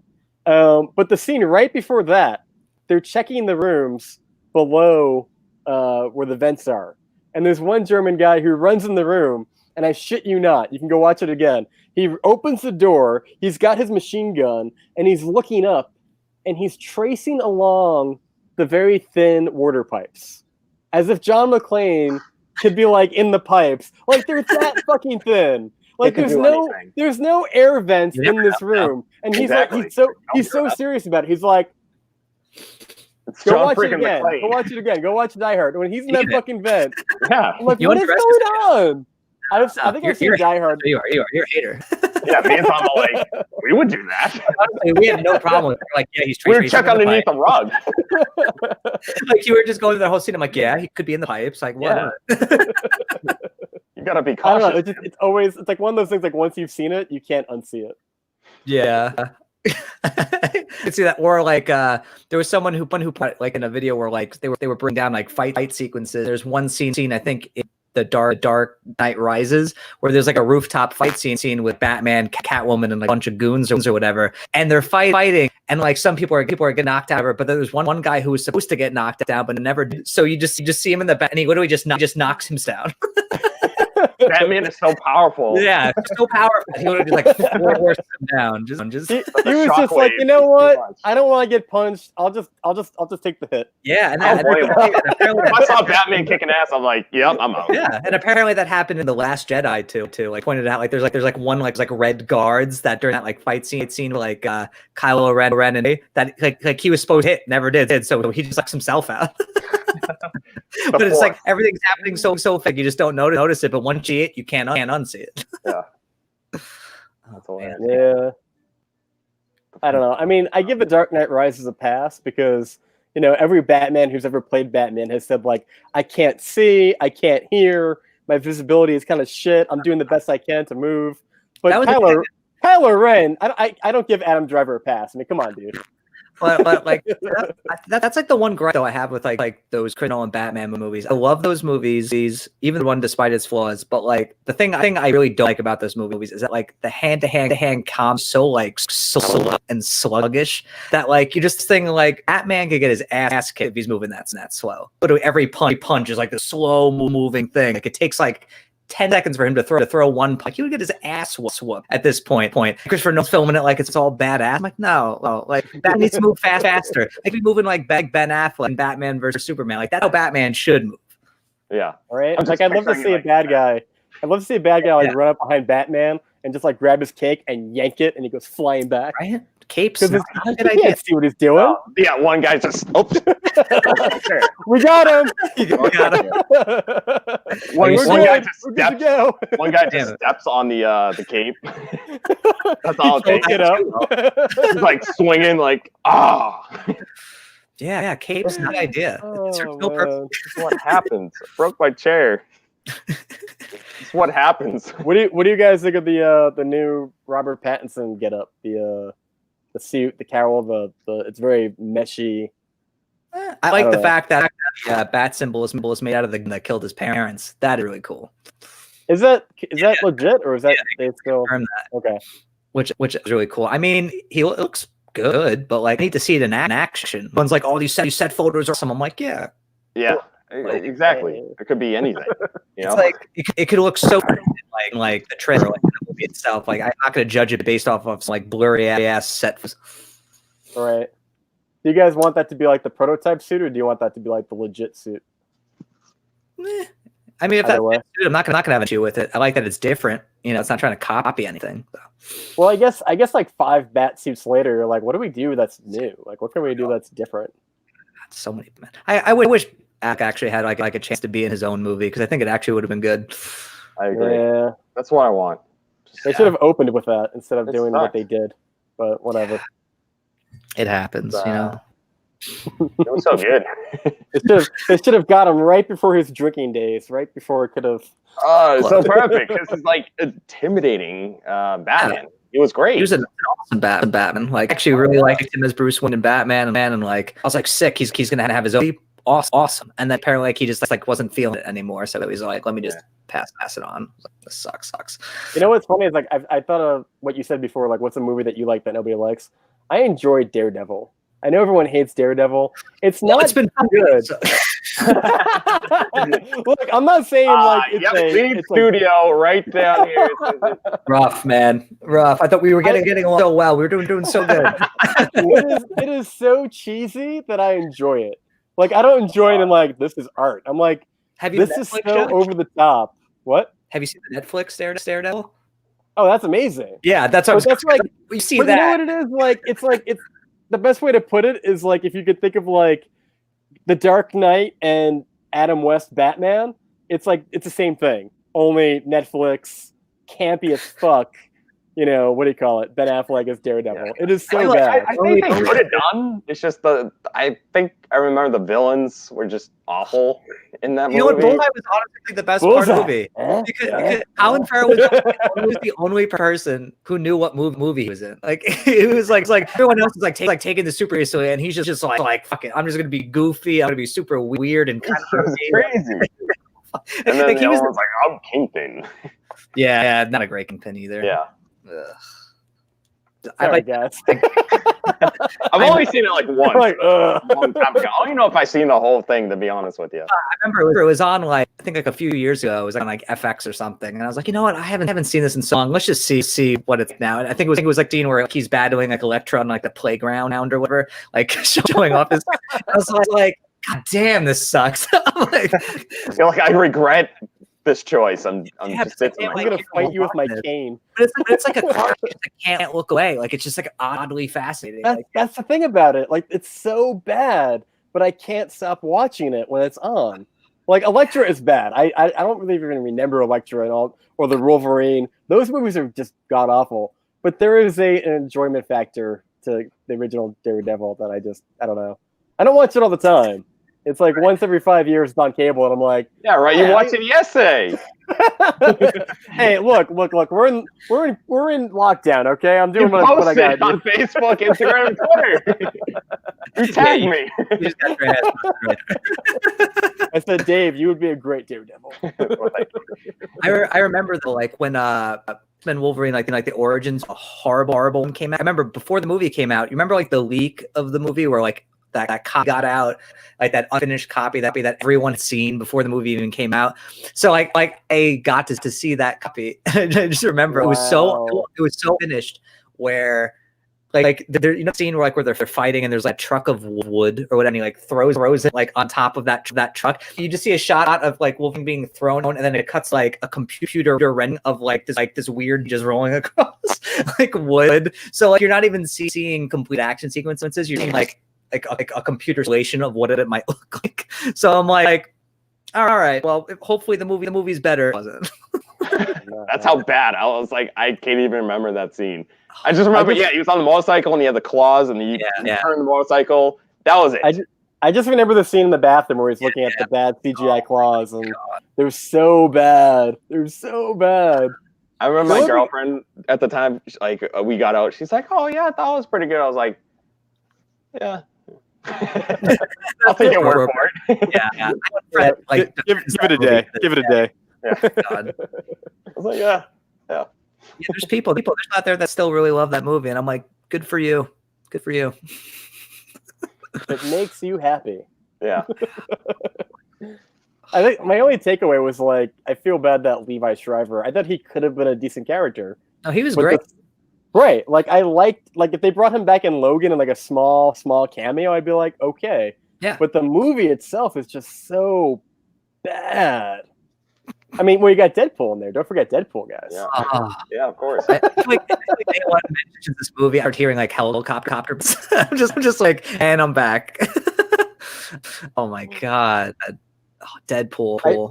I do think that Deadpool needs to stop making the Green Lantern jokes, though, and the original X-Men Wolverine movie. I think they'll stop. I get it. I think they made the perfect thing where they like redid the scene basically in Deadpool 2. Like, all right, that's the perfect way to just like cap that joke. Like, let's end it here. Yeah, I was gonna say. Well, that is pretty good. I love I love how they like backdoored it and got Hugh Jackman through like footage. Yeah, that cool, was great. Once that happened, I was like, oh, all right, that's a way to end the movie. Yeah, I'm hoping they kind of lay off those jokes in the next. But like, I think we've enough. We've had our fill of the Lantern jokes. I don't know because like, okay, now it's a Disney movie, and like you said, they kind of copy pasted it with 2. Mm-hmm. So unless they kind of redo like a new idea. I know they're supposed to do like X-Force, right? Isn't that the idea that they were going to do? I think so. They were going to do something like that. I feel like they were going to like that. But I just hope I'm going to keep it R-rated though. I mean, you can't have a Deadpool movie that's like PG-13. That's going to work. But did you check out the thing that they had? It was like Once Upon a Deadpool or something like that. No, I didn't see that. No. Like I was like, oh, okay, let me check that out. It's pretty much the second one, just censored. Pretty much. Fred Savage, isn't it? And yeah, I remember that. Yeah, I was like, oh, I thought it was gonna be like a little different. It's like like a Christmas special or something like that.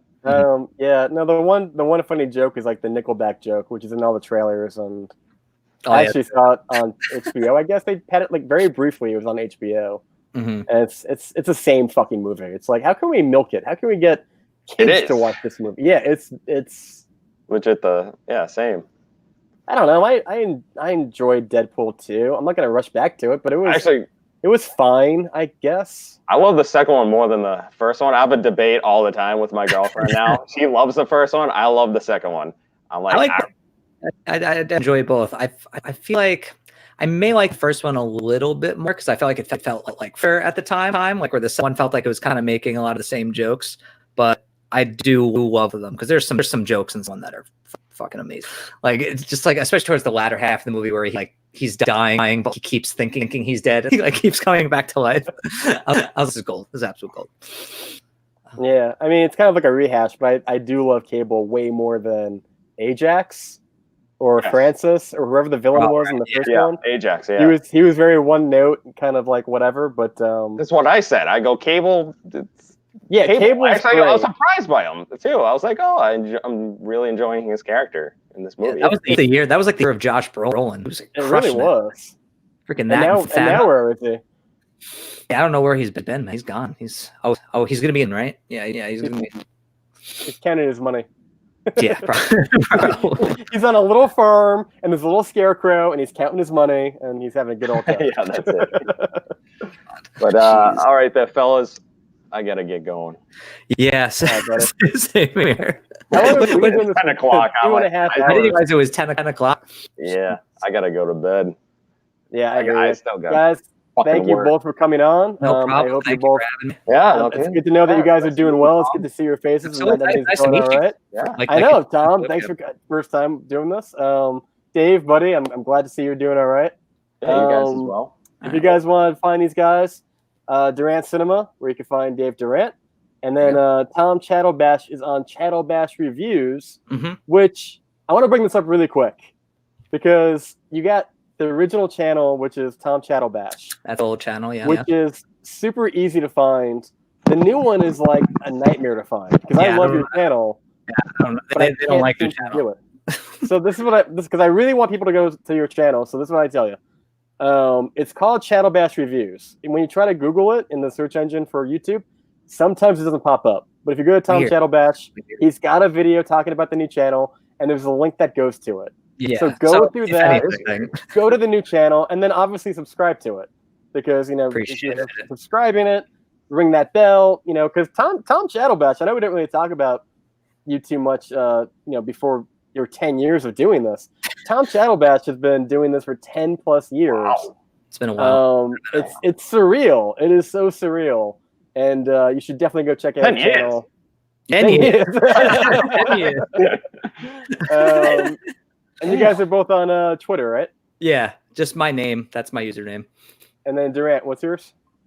What's that? Oh yeah, just name Durant Cinema. All right, super easy, guys. Crazy. I think I'm gonna wrap it up too, because you've been talking for like 2.5 hours, and your mouth kind of gets a little Yeah. But, I always feel exhausted after these things. I'm gonna leave, and then I'm just gonna be like, fuck. Lay on the bed all the time.